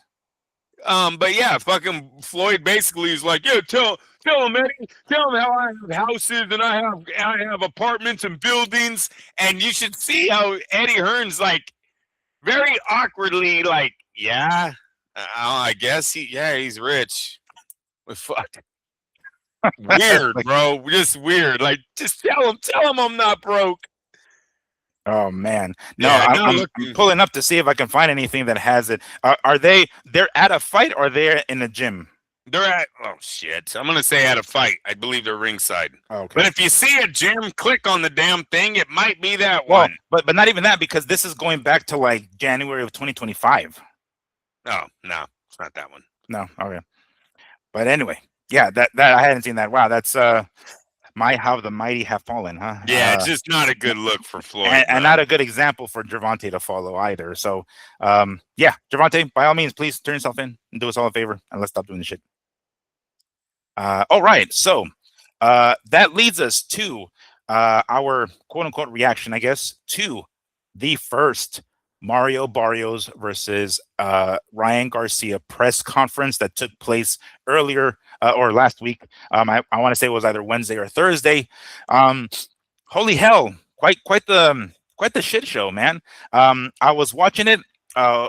We were looking forward to seeing, and Andrew, you called it. I was asking, like, what kind of Ryan Garcia are we going to get? Are we going to get the one that was like, more calm and stuff like that, and more level-headed? Are we going to get the wild one from the Devin Haney fight? And sure enough, we got the one from Devin Haney. So I don't know, maybe Ryan is back on that shit, because it seems as though he's looking like it, at least according to that press conference.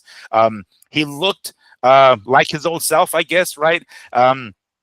I think somebody heard our show, because there was a point, a clip that I saw online of Ryan Garcia kind of backstage before they even get on the stage, and he points over to Mario Barrios. It looked like Barrios was there. The camera turned very briefly, and it looked like one of the trainers, who I think was a trainer that was with Joe Goosen when they were with Ryan Garcia. And he's like, that clown over there, or he calls him something, right? And somebody yells out, Queen Ryan, right? And it's like, oh shit, they heard that show. And then of course that it looked like that kind of hurt Ryan a little bit. He's like, oh, that's what does he say? Shit, I forgot what he's trying to say, but he said something like, oh yeah, that really fucking, that's original, or something like yeah, that. Something like that, right? So I was like, yeah, I'm sure, if you're gonna try to give some sort of rebuttal, it's because that kind of hurt you to some degree. But anyway, whoever the hell that was, yes, thank you. You're welcome. You're welcome for that tip, Mario. That should have been you saying that shit. I didn't hear your voice saying that, but regardless, it was funny as hell that somebody threw that out there. But anyway, the first press conference for Mario Barrios and Ryan Garcia. First off, Andrew, you were right. You're right. We saw the Ryan Garcia that we expect to see. Does that mean that are we going to get the Ryan Garcia in the ring that we saw against Devin Haney? And I don't mean the heavy one or the one that's on the juice, but I mean like the one that was basically like letting the hands go and putting on a great fight. Are we going to see that? Was this a signal that we're going to see that Ryan in the fight?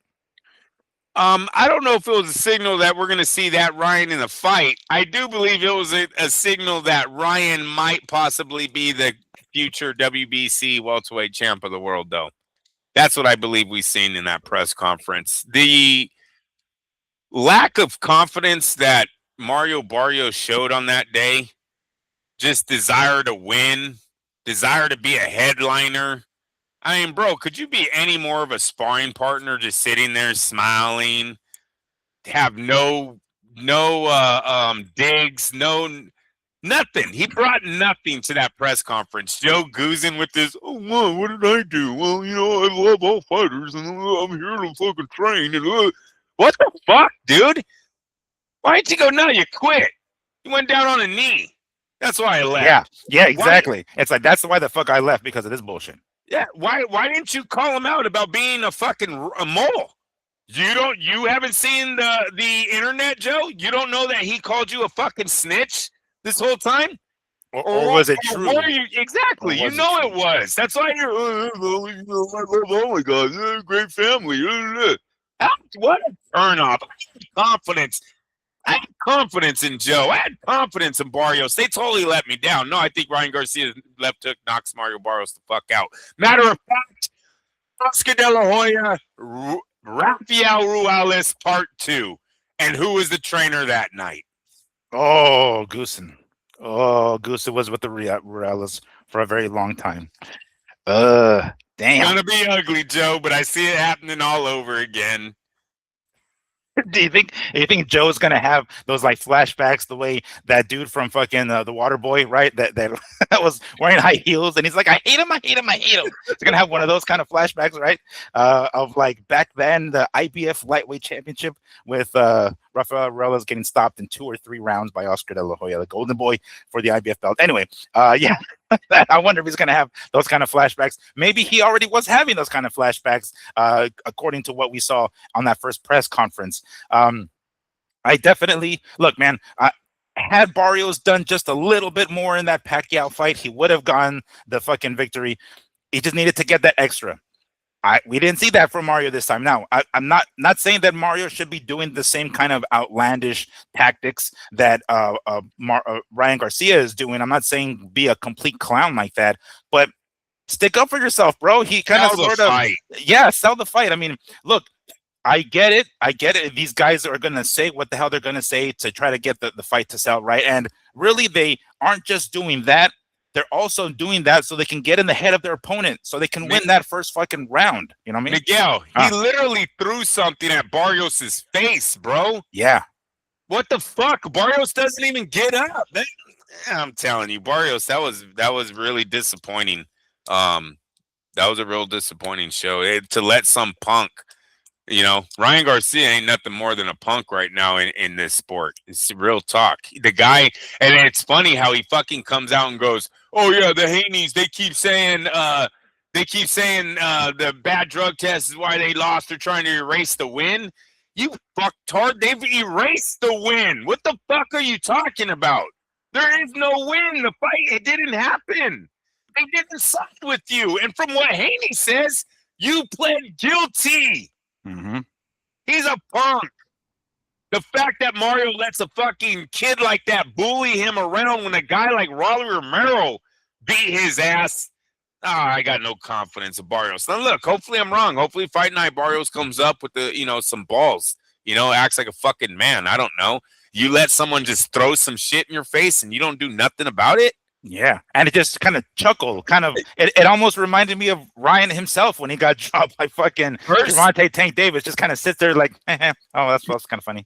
He went to shake his hand and then did that or some shit. That's the first, that's kiddie shit, right? There you go. All right, you got me, fucker. But as soon as he throws that receipt at your face, oh, fuck, bro, I'm up. We're up.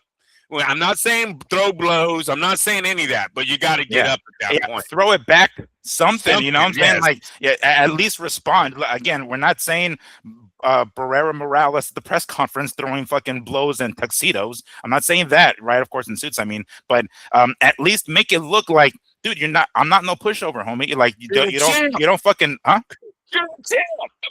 Right. It's like, or even look, let's go that direction.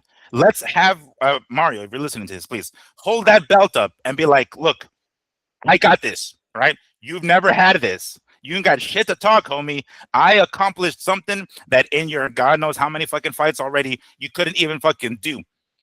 All you did was hit the Cobra bag in your fucking boxers, and you're popular. But this is for you to come and take. Come and take it, homie, because I'm here and I'm gonna defend it the way he sort of kind of tried to defend it, I guess, against Pacquiao. But at least go that direction. You know what I'm saying? Be like, bro, fucking poser. I got a belt, homie, huh? I would have said you came out the closet and still can't get a title. Get the fuck out of here. Yeah, all that time you spent in the closet, don't have a belt. Something along those lines, right? It's just like, why not? Why not? It seemed very lackluster from Mario's side, and again, I'm not saying go out there and be a fucking clown or try to do the same things that Ryan was doing, but at the very least, be the champ. Be the champ. Stand up. Be like, no, fool. This is my fucking weight class. This is my belt. You're coming to my shit. I'm gonna show you what the fuck was gonna happen on 21st of February. Yada yada yada. But not even that. Not even from Goosen. Like, what kind of confidence are we feeling here? Oh, no, wait a minute. Now, Barrios is a great fighter himself, you know. Oh, so fucking douchey. Look, the end of the day, it really seemed like Goosen was not a good idea for Barrios. It really and did you see that clip where? Yes. And mind you, it was a quick clip. I didn't hear anything from Mario Barrios in that clip, so I suspect maybe that's what the caption was talking about. But the caption said, "It seems as though the hiring of Joe Goosen for Mario Barrios, he seems to be regretting it." And during the clip, it was Ryan trying to kind of sort of say that, and it looked like, who was it? Was it Chris Mannix who was between them, trying to do what Max Kellerman does sometimes and kind of instigated and saying like, yeah, you were talking about, Joe Goosen being a mole, yada yada. And it looked like Ryan kind of sort of didn't go that direction at that moment, at least. Maybe he just didn't want to, he wanted to wait until he was in front of people before he started acting like a clown, I assume. But he starts talking, it's like, yeah, but this happened, but we'll be beyond that kind of thing. And he kind of sort of like threw it off, not really that, but it's the way he made it seem. He's like, because he was asked about Joe Goosen being with Mario, and he's like, oh yeah, man, and he, if I remember correctly, he said like, yeah, it did kind of hurt me, but to some degree, it's like, all right, fuck yeah, now we got this motherfucker, now we got him, because you're gonna see the kind of person that Joe is in the gym or whatever the hell, right? And whatever it is he was referring to there, maybe that means he's going to then go out and find somebody else or be a mole for or in the gym for Barrios as well. But yeah, that clip there, is it really a mistake? I mean, on the surface level, it looked like it was a great fucking idea, but are we having buyer's remorse now for Joe Goosen being in Mario Barrios' corner? Well, yeah, I would, because Goosen didn't look like he had a spine himself. I mean, did that sound like a head trainer that was really going to bat for you? The guy had love for everybody, wants to train everyone. Like, I'm in this to see where they can go in their next level and all that bullshit. Like, bro, what the fuck? This is my family on the line, right? I need you to, if I was Joe, I'd have been like, I know how long this kid runs. I know his combinations. I know his right hand is trash. This is all obvious shit, right? It's not like you're giving away too much here. Yeah, I know his work ethic. I know his kind of, been sticking it to him. Like, fuck you and your dad. Like, you don't come in here trying to embarrass me, to call me a fucking mole. Unless you are, Joe. Unless you are. Really seems like you probably were the mole in that thing. And maybe he didn't do it. Like, you see, Ryan kind of gave him an out. He goes, hey, look, man, he knows a lot of people in the industry. He told one guy, that one guy ran and told Davis. Maybe Joe fucking told the dude. How many times he told someone, hey, do not tell anyone? All of a sudden, someone else knows. Right? How many times? You know what I mean? So Ryan did leave that out there, like as if it was possible Joe Goosen was just thinking he was talking to a friend, and that friend went and sold the information. Yeah. Like, he didn't deliberately try to be a mole. It just turned out that way in the end. Exactly. Even though, and I still got to say, too, that whole thing about only me and my dad knows, bullshit. Someone hit you. What the fuck are you talking about? Only you and your dad and Joe knew. The sparring partner knew, right? Would you do it shadow boxing? Yeah, exactly. Shadow got a good one on you. Yeah, did the Shadow get the better of you on 4 rounds of boxing or 4 rounds of sparring, right? Did the Cobra bag crack you? Like, oh shit, is that what the fuck it was? Because you close your eyes every time you throw that fucking punch? Is that what happened? You got clubbed, you got countered by the Cobra punch? Hey, for all the times that he's done videos with the Cobra bag, yeah, Cobra bag was like, I got him back, you guys. Yeah. Got that fucker. It's like, put that one in the win column for the Cobra bag. For all the years we took punishment, for all the fucking gazillion of years we took punishment in your goddamn garage. Okay, so it maybe, it kind of looks like perhaps there's some sort of regret with bringing Joe Goosen in. And man, it seemed as though, at least from that clip, that Ryan put a little bit of doubt in Barrios' mind, right? It's saying like, yo, that now if he wasn't confident before, holy shit, man, now he's got some doubts of who's going to be in his corner, whose side is he on, kind of thing, right? Like, holy hell, this is. Can you imagine if this was one big ass plot? Like, oh yeah, go Joe, go ahead with him. Like, and then let me know what's going on in his fucking corner. Hey, him going, it's just business. Oh, wait, no, I didn't mean that. I didn't mean that. I really like you guys. Oh, my God, dude. Back out.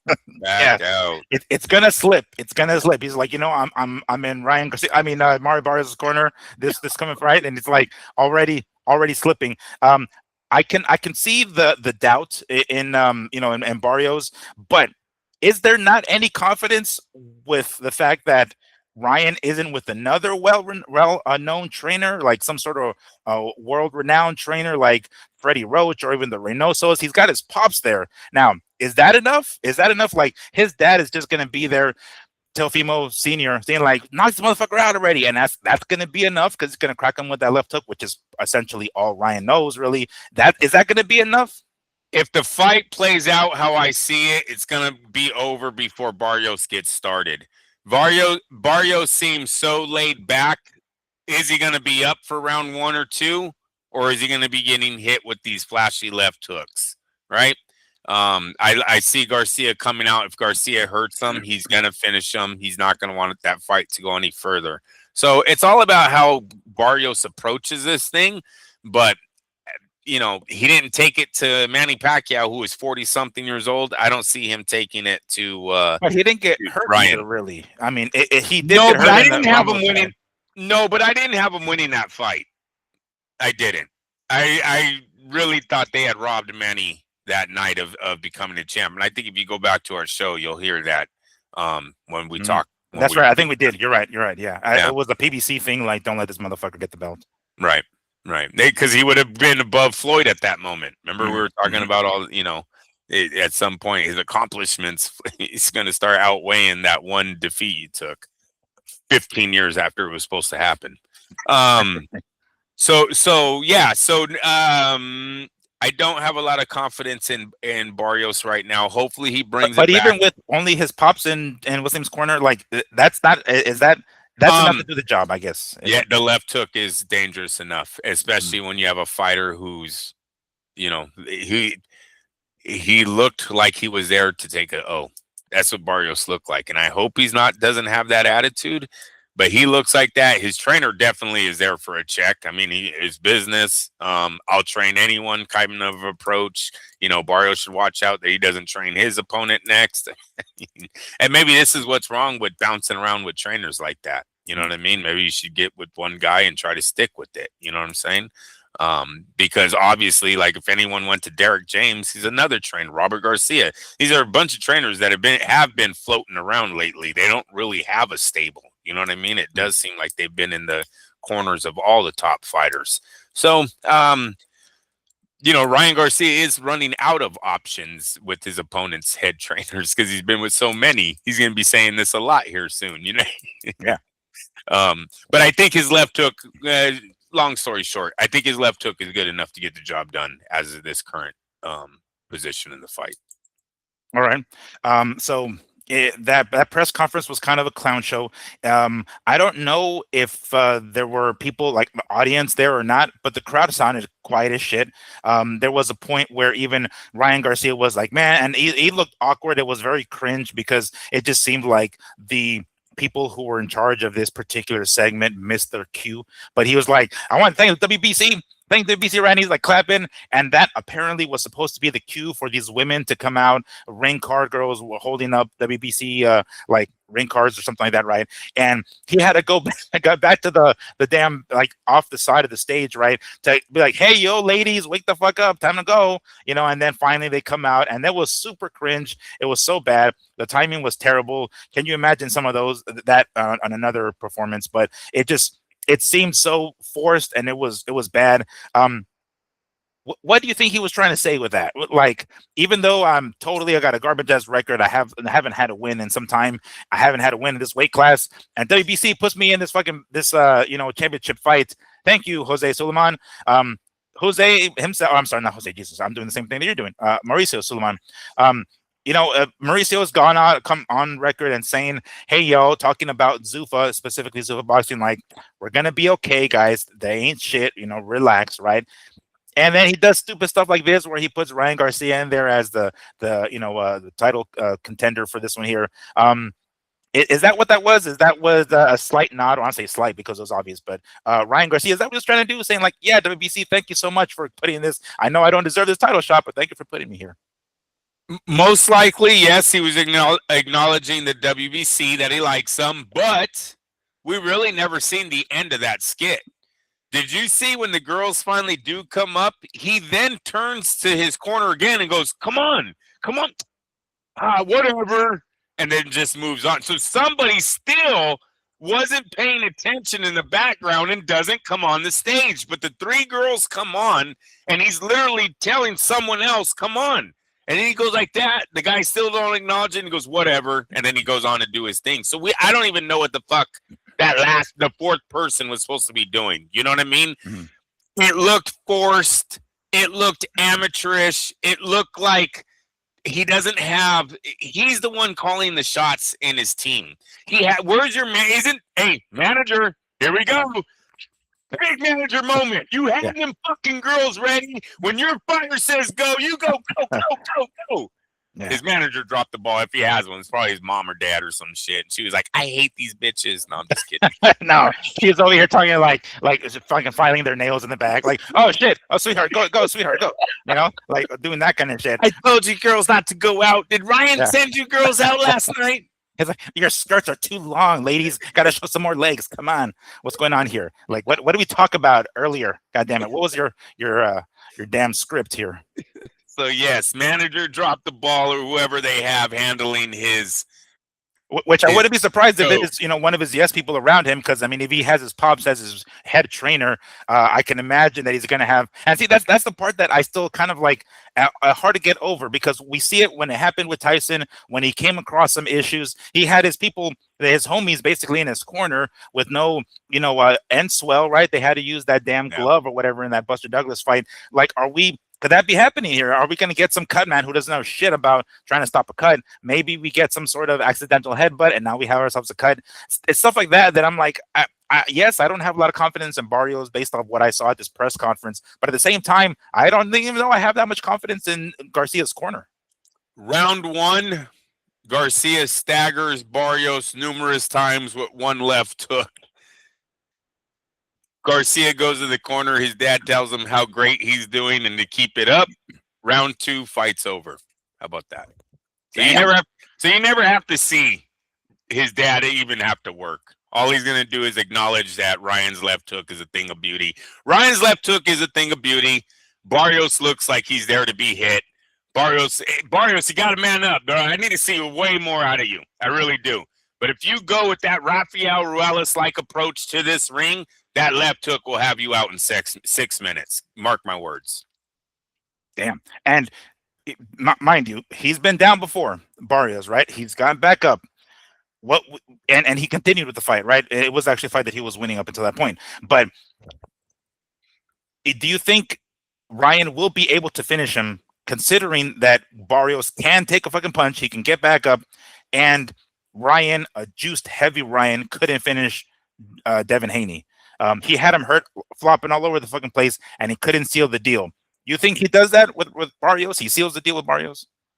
From Haney's last performance, different fighter than Barrios. Don't know it. Listen, Haney was set up in the fight with Garcia. Not only do I believe Garcia had a PED edge, maybe he knew about, maybe he didn't. Doesn't fucking matter to me. That I do know he had an edge because his drug test said he did. He had an edge mentally on the 3 pounds. Fuck you guys that are like, oh, that 3 pounds didn't mean shit. That 3 pounds meant a lot, especially when you're training to be 3 pounds. When he has a video saying that Floyd told him to be 3 pounds overweight, and then the kid's 3 pounds overweight, can't you make the conclusion that he trained to be 3 pounds over fucking weight, which means he had 3 pounds of muscle mass more than Devin Haney on that night? Like, this is not rocket science, people. So I don't take that fight. I take that fight with a grain of salt. It means nothing. Ryan was cheating on that night, and that's how he won. That doesn't mean nothing? Like, to say that he was cheating and he still couldn't do it like that. That has to mean something. No? Miguel, he drops him like 5 fucking times, bro. But he doesn't finish him. It doesn't matter. He drops right. him 5 times. He wipes the ring. The kid's, how do they say? He wipes his face across the ring or whatever. Mops the floor with him. Mops the floor with them. Thank God. Jeez, I don't know where those things go. They're in my hands. They just don't come out. Yes, but he mops the floor with them, bro. Like round 1, the fight is over. The hell?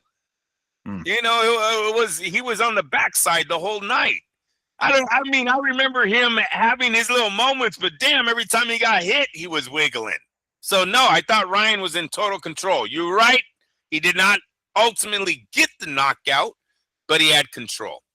Against Barrios, I just have this feeling that the left hook's going to be a lot more dangerous to this guy, Barrios. I just don't. Right now, my confidence is down in Barrios' confidence. Because you know what? Barrios had the comment of being awarded the belt through a phone call too, right? He was no. I think he got no. I want to say and please by all means correct me if I'm wrong, people. If you guys are listening, I think he beats Ugas for the vacant belt. I want to say so it was. Huh? Oh, I thought he said he got upgraded. He goes, no champ wants to be upgraded. Maybe that's the case because maybe at the time, maybe we didn't know if it was an interim or something. Yeah, because at who was it? Crawford was a champ, right? And then he moves up to 154. So I don't know if the plans were for him to come back down to 147. So maybe he was an interim champ, and then he became full once it was obvious that Crawford wasn't going to come back to 147. But I could have sworn he beat Ugas for the vacant belt. So he didn't beat the champ, I guess, but I think he got the belt vacant. I think. Okay. And it was a good win. The Ugas fight is a good fight for him. That's a decent guy to win an interim belt, a vacant belt. That's a good win for him. What I think happens is the Manny Pacquiao fight breaks his confidence a little, where he probably hears a lot more of you should have lost than you're the champ. And he's going in there with a little bit of his confidence down right now. And Ryan has a chip on his shoulder. Ryan's younger. I think Ryan's way faster than Barrios. And it to me, it just doesn't feel right now. I don't feel like Barrios. Remember, I had Raleigh Romero. Remember that? Right. Yeah. So on this one, I just don't feel right with calling Barrios, thinking Barrios is going to pull this off. I don't have it. I see Ryan taking him out pretty quick in this one.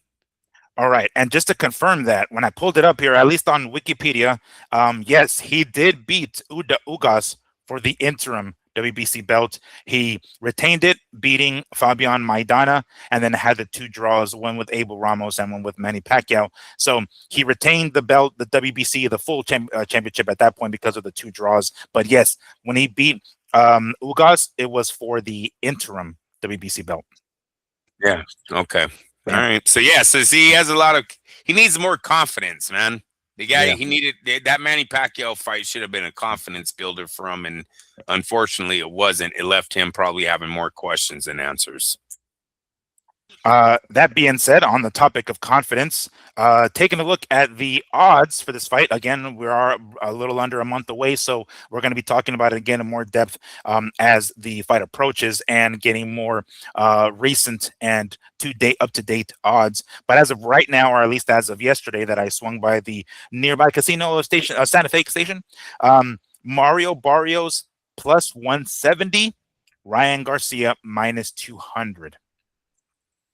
As of right now, there's no over-under, at least not on this ticket here. But again, I will be heading back there, as a matter of fact, later this afternoon, oddly, to check it out and see if maybe they have something else, a different place, not necessarily there exactly, but a different sports book, just to kind of check it out and see if maybe they have props for other fights and everything. But okay, plus 170. Wow, it's crazy. He's not as crazy as an underdog as Teofimo against Shakur. Kind of crazy, even though Teofimo is who he is. But regardless, plus 170. Not a lot of confidence to put money on Barrios there, even though plus 170 is nice. But again, from what we just talked about, it doesn't look like even, with all the quote unquote advantages of having somebody like Joe Goosen in your corner that you can beat Ryan Garcia. Ryan at minus 200. What do you think of those odds? Yeah, plus 170. Yeah, I don't know if that's that great. They did learn their lesson though. Raleigh Romero was what, plus 600 when he faced. Yeah, it was up there. It was So up there. they definitely learned their lesson with Ryan. Because I got to tell you, it could be in the back of the bookies or Vegas's mind that what if the left hook doesn't get there? What if Joe does tell or train Mario to say, look, it's all he is. I watched the kid in sparring. I watched his fight. Remember, he has that not weird. He has that terrible habit of bringing his hand down too. Once he punches, his hands always come down. They never go back to his chin. You're talking about Ryan. You're talking about Ryan. Ryan, Okay, yes. okay. Gotcha. So what if Joe Goosen's got that on him, and he's got the fact that all he is a left hook, and if you can stop the left hook in round 1, Ryan's not the same in round 2, 3, and 4 because his confidence starts dropping as he sees his punch, not his, but punch. Yeah, that one punch doesn't work. The one trick pony that unfortunately he kind of isn't. Right. And that's what I'm going on. His one trick pony is going to work. But what if Vegas is like, nah, we're not doing that shit again. I don't know if he lands it. Yeah. One upside for Barrios, he was much bigger than Ryan. Oh, on that note, please, I have to watch this again. I'm hearing a lot of rumble, mumbling, is that the word? On the internet, that he was wearing like platform boots or platform shoes, and he looked way fucking taller. Because my dad saw that, and I was like, "Hold the front door, what?" And he's like, "It's the first time Ryan has been there with some dude who's twice as big, or not twice as big, bigger." And I was like, he was big. What? So then I pulled it up, and I was watching them the face off, and I was like, "What the fuck?" I'm like, no, hell no. Let me go ahead and see this. And I haven't looked into it. I haven't checked it out again. But I'm hearing all this stuff about, and where did I hear it? As a matter of fact, I think it might have been even Ryan at that point when they were like face to face. Like I thought it was Ryan who said something like, "Oh, you brought out the fucking boots, you brought the platforms or whatever," right?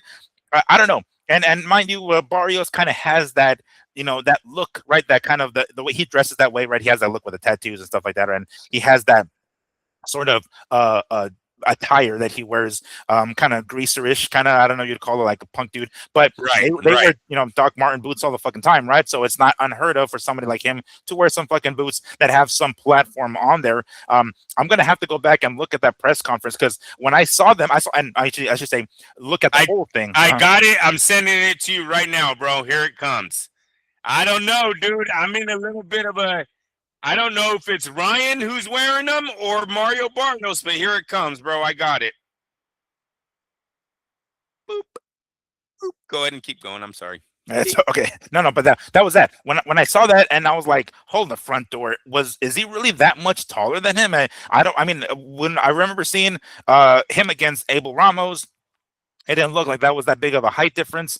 And then, of course, with Manny, because Manny's smaller, or even with Gervonta Tank Davis, of course, right? But okay, well, oh man, see, I do see right? What the fizzle dizzle? Well, he okay, has boots. Yeah, but they're not that tall. I mean, they're not that much of a platform. And it has some, but quite frankly, so do fucking Ryan's. Yeah, that's what I'm seeing too. Ryan has like Skechers on. Those look like old school Skechers shoes. But they have there's some thick ass bottoms on those too. The soles, right? Soles, yes. Damn, I wonder. I mean, okay, so now I'm kind of changing my mind now, because I see the boots that Barrios is wearing here, and yeah, they look like kind of like Doc Martens, right? They have that look to them, and they have a little bit of a platform. I wonder if Ryan was like, "Fuck, I know he's gonna wear those. Let me not look so goddamn small," I don't know. I may have to look it up. I'm not sure what their actual heights are. When they're measured, I have to assume they're measured barefoot, right? That's common sense. So I'll have to see like what the height difference is there, but it almost looked like Ryan did.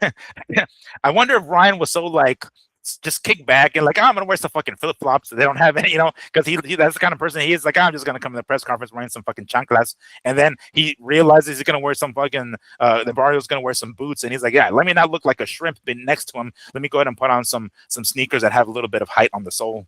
Barrios is measured at 6 foot, bro, so he is big. What about Ryan? Do you see what Ryan's is? Because that difference looked a lot. Like if the boots that that Barrios were wearing only gave him a little bit more height, and the shoes or the sneakers that Garcia was wearing had a lot more. Holy hell! And he was still And smaller. he was still smaller. Hey, they're listing him as of the Tank Davis fight at 5'10". I don't believe it. I bet you he's 5'9". That's 3 inches, 3 inch difference. I bet you he's 5'9". I don't think he's 5'10". Damn. Hey, probably with his hair combed.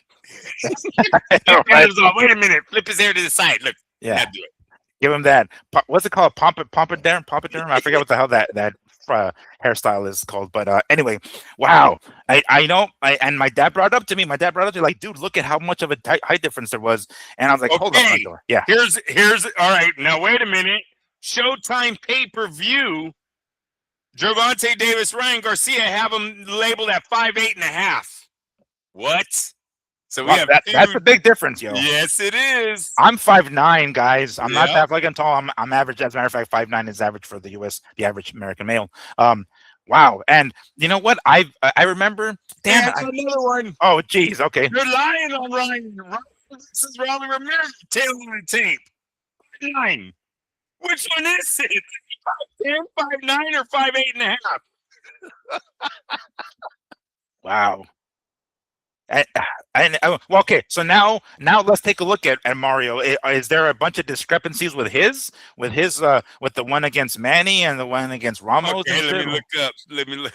Because I mean, God, that could be. And here's the thing: for those of you who don't know, oftentimes early in the morning, because you're getting out of bed and you spent the whole night stretched out on your bed, sometimes you're taller in the morning than you are in the evening because the gravity's pulling down on you and your fucking spine begins to compress and maybe your shoulders kind of loop down a little bit. So depending on what time of the day that they're measured, maybe there's even a difference that the 5'9" to 5'8.5", I can kind of understand because of that much of a difference, only a half an inch difference. I can understand that one, but between that one and 5'10", or what was it? The one I already forgot what the fuck you told me, but I don't know if it was 5'10" or 5'11". 5'8.5". The 5'8.5". There was a 5'9", and then there was a 5'10". 5'10". Yes. Yeah, that 5'10" one, I'm doubting. Yeah, so they have Barrios at 6 foot, and they also have him at 5'10". Oh, here's him versus Thurman. They don't have the height for that one. Darn it. What? They don't have the height for that one? Oh, him and Thurman. Here it is. PBC. No, they had just their two faces and the reach, their weight, their age. But the other tail of tape for him and Thurman, 5'10". So they do have Barrios at 5'10" for another fight. And 6 foot. See, that's a big fucking difference. Yeah. I'm leaning towards the 6 foot one. I think that dude is that tall. I mean, you know what? I actually have a couple of pictures. But again, I'm wearing sneakers. I had the privilege to be invited to a media workout for Barrios before he fought Abel Ramos on that Jake Paul card, and I took pictures with him. And yeah, it sort of looked like he was. I mean, he was taller than me. I'm gonna go back to those pictures. I forgot when they were, but anyway, point is, he was definitely taller than me, and I'm 5'9". Against Fabian Madonna, 5'11". Wait, does that make sense? Where did that one go? No, don't go anywhere. Oh, gosh darn it.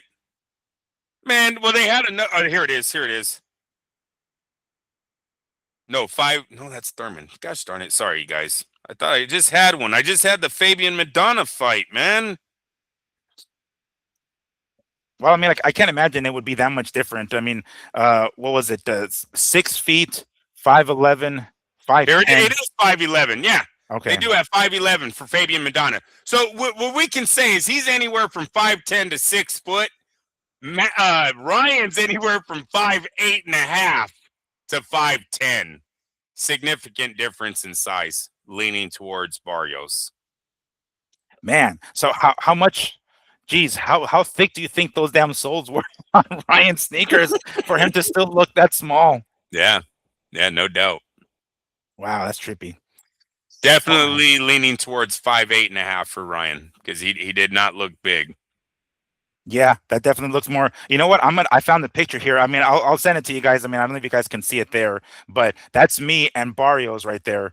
Okay. I mean, I know it doesn't focus very, and I'm 5'9", and I'm wearing some sneakers that have a little bit of sole to them, not deliberately. They're just New Balance because I'm old and I'm fat, and I like comfortable sneakers, so I'm wearing the New Balance sneakers. But they have a little bit of a sole to them, maybe half an inch, say maybe around the 3/4 of an inch of a height. And Mario is wearing boxing shoes, which by and large don't have thick soles. Normally those shoes are worn in the ring, of course, but he was outside the ring here. But you can see the height difference already. You know what I'm saying? And we're not really like back to back, so you can't really tell the difference. I think I happen to be a little bit closer to the camera than Mario, but you can see him. There's a clear height difference there, and I'll send it to you here, Andrew, by text. But you can clearly tell that there's a height difference, and I'm, at least last I checked, 5'9". Right. Yeah. Right. Wow. All right. All right. So yeah, plus 170 for Barrios and minus 200 for Ryan Garcia. We'll see how those change between now and the 21st of February. Okay, so usually around these times, towards the end of the show, I ask Andrew, is there anything else you want to add on to this? Is there any sort of breaking news that you happen to be finding? Well, you know what happened to pop up right on my feed as I was about to ask you that question? Eddie Hearn confirms new agreement with in-demand pound-for-pound superstar Bam Rodriguez. So it looks nice. like he re-signed Bam Rodriguez. There was a rumor that he was going to go to ZUFFA even. People have been saying that left and right. I've been seeing a whole bunch of rumors about that. Whether or not that is true or it was or wasn't true, I don't know. But it seems as though Bam and Eddie have come to some sort of agreement, and it seems as though he's going to stick around with Matchroom Boxing. So want to throw that one in here before we end the show. But to not take away from the normal segment, Andrew, is there anything on your end that you wanted to toss in here before we wrap it up? No. Did you see the feds did flag another fight though? Oh, the UFC card? On the UFC card? Yes, I did see that. Yeah, Michael Johnson and Alex Hernandez. Yep, they got apparently, and Dana White was asked about that, and he's like, yeah, we're not doing this shit again. I just pulled the card entirely this time. Got too much heat from that first one for it to take place. I don't know what the repercussions are going to be. I haven't heard from either one of those fighters to at least maybe hear, yeah, the feds came to my fucking door or somebody happened. What follow-up? I haven't heard anything about that, but I did hear. What sucks about this situation, it sounds like, is that the fighter was injured and tried to go on with the fight. That happens in the fight game. You know what I mean? Like, right. I don't know if you can call that a fix, man. The dude's just trying to put money in his bank account at this point. Yeah, and basically word just got out that he was hurt, and then boom, money is put on the other guy or something. Oh, so there was money involved then? Well, I don't know. That's the thing. I think it was removed from, hold on, let me see if I can pull it up here. It was removed from the card entirely, so therefore it was removed from, oh, fuck, I don't have it with me here. Yeah, no, you're right on that. Yeah. You're right on that, but I thought maybe it was moved because the rumor of the injury got out. And well, that's what I'm thinking, because here's the thing. I have the odds of the fight before it was removed. I don't know. Michael Johnson was a black dude on there. He was plus 160, and Alex Hernandez was minus 200. So plus 160 for the underdog and minus 200 for the favorite. So I wonder if that's what I'm thinking. I mean, that's the only thing I can think of. Maybe it wasn't deliberate. Maybe one of them was injured. Let's say Hernandez or something like that, right? Because the underdog is plus 160, and then the word got out. And then the fucking odds changed rapidly more than this. And then, boom, they had to pull it. Hernandez was minus, correct? Yes, minus 200. So Hernandez is the favorite, meaning that's why they had to pull the fight, bro. You can't write a bunch of free checks. At plus 260, that fight might not even... Plus 160. Plus 160, excuse me. It's still... That's 160 upgrade, right? That's 160 profit that they're making on their money. The casinos don't want that. None of their machines give that. They're like, fucking cancel this fight, right? If they believe that the favorite got less than a certain percentage of winning the fight, why would you put that fight on? You know what I mean? All you're going to be doing is giving away free money. So no, yeah, vice versa. The fight probably still would have went through, is what I'm saying. Yeah. If Hernandez was the underdog, they would have been like, "Oh, you heard he's hurt? Yeah, keep it going." Right. Yeah, so apparently something like that did happen. I suspect it has something to do with that, maybe some sort of injury, something. Yeah, I don't like that. Something got out that the favorite was probably going to lose. That's the only way I would say that they would pull it, because they don't want to be losing that much money to casinos I'm talking about. But if you guys hear anything, by all means, drop a comment. We want to hear it, of course, because I haven't seen anything as of right now. And why not? I like it when our listeners throw in their comments in the comment section. Okay, so is that it, right? Andrew, was there anything else you want to add on to this? I think we're good. Yep. The funniest thing Dana White said this week was when he said he used to mute the HBO commentators. I thought that was fun. That was my grandpa, Doug.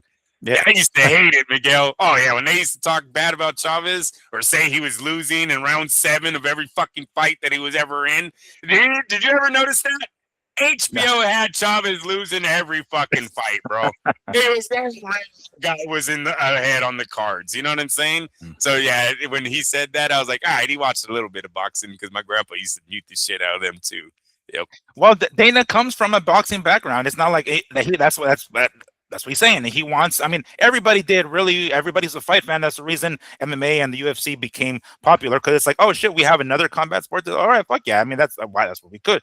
The only thing we had prior to that was fake pro wrestling or fucking boxing. Yeah. So that was funny. Okay, well, that is going to do it for us on this Sunday afternoon, right on time for NFL, AFC, and NFC championships. So, who do you got? I don't even know who the fuck is playing. Who you got? Seattle. Oh, that's and right. I got to go to New England. Look, hey, maybe if it's a scripted NFL, they're going to put the underdog in there. But the Denver Broncos lost their quarterback in like the last play of the game last week. So I got to go New England. And Seattle over Miami, over LA, the Rams. Yeah, they're at home in Seattle. So I'll take them by 3 points. Game winner at the end. Field goal. All right. I just pulled it up to take a look at who was playing who, and it looks like Denver is already ahead 7-0 against New England. I know. It's the first quarter, though. They just scored. It's still like 10 minutes left in the first quarter, huh? Well, we got to see. See, I have some Denver ties, too. The Raiders are tied to Denver, bro. The Raiders are the ones that beat – who did we beat? We beat a team to get Denver #1 seed. It was like some tiebreaker shit. So Denver got to be happy with Raiders right now because we're the ones that got them the #1 seed. And then that's our backup that's playing for their starting quarterback right now. So if they make Super Bowl, baby, it's Raiders backup. All right.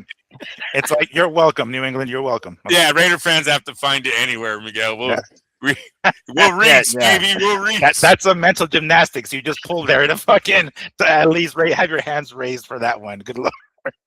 Oh geez. Oh man. All right. Well, that's gonna call it, guys, for us today. Enjoy your Sunday, of course, but we will be back on Wednesday for a Shakur and Teofimo show. So until then, enjoy the rest of your evening. Enjoy the football, of course, and we'll see you guys on Wednesday. Take care and peace.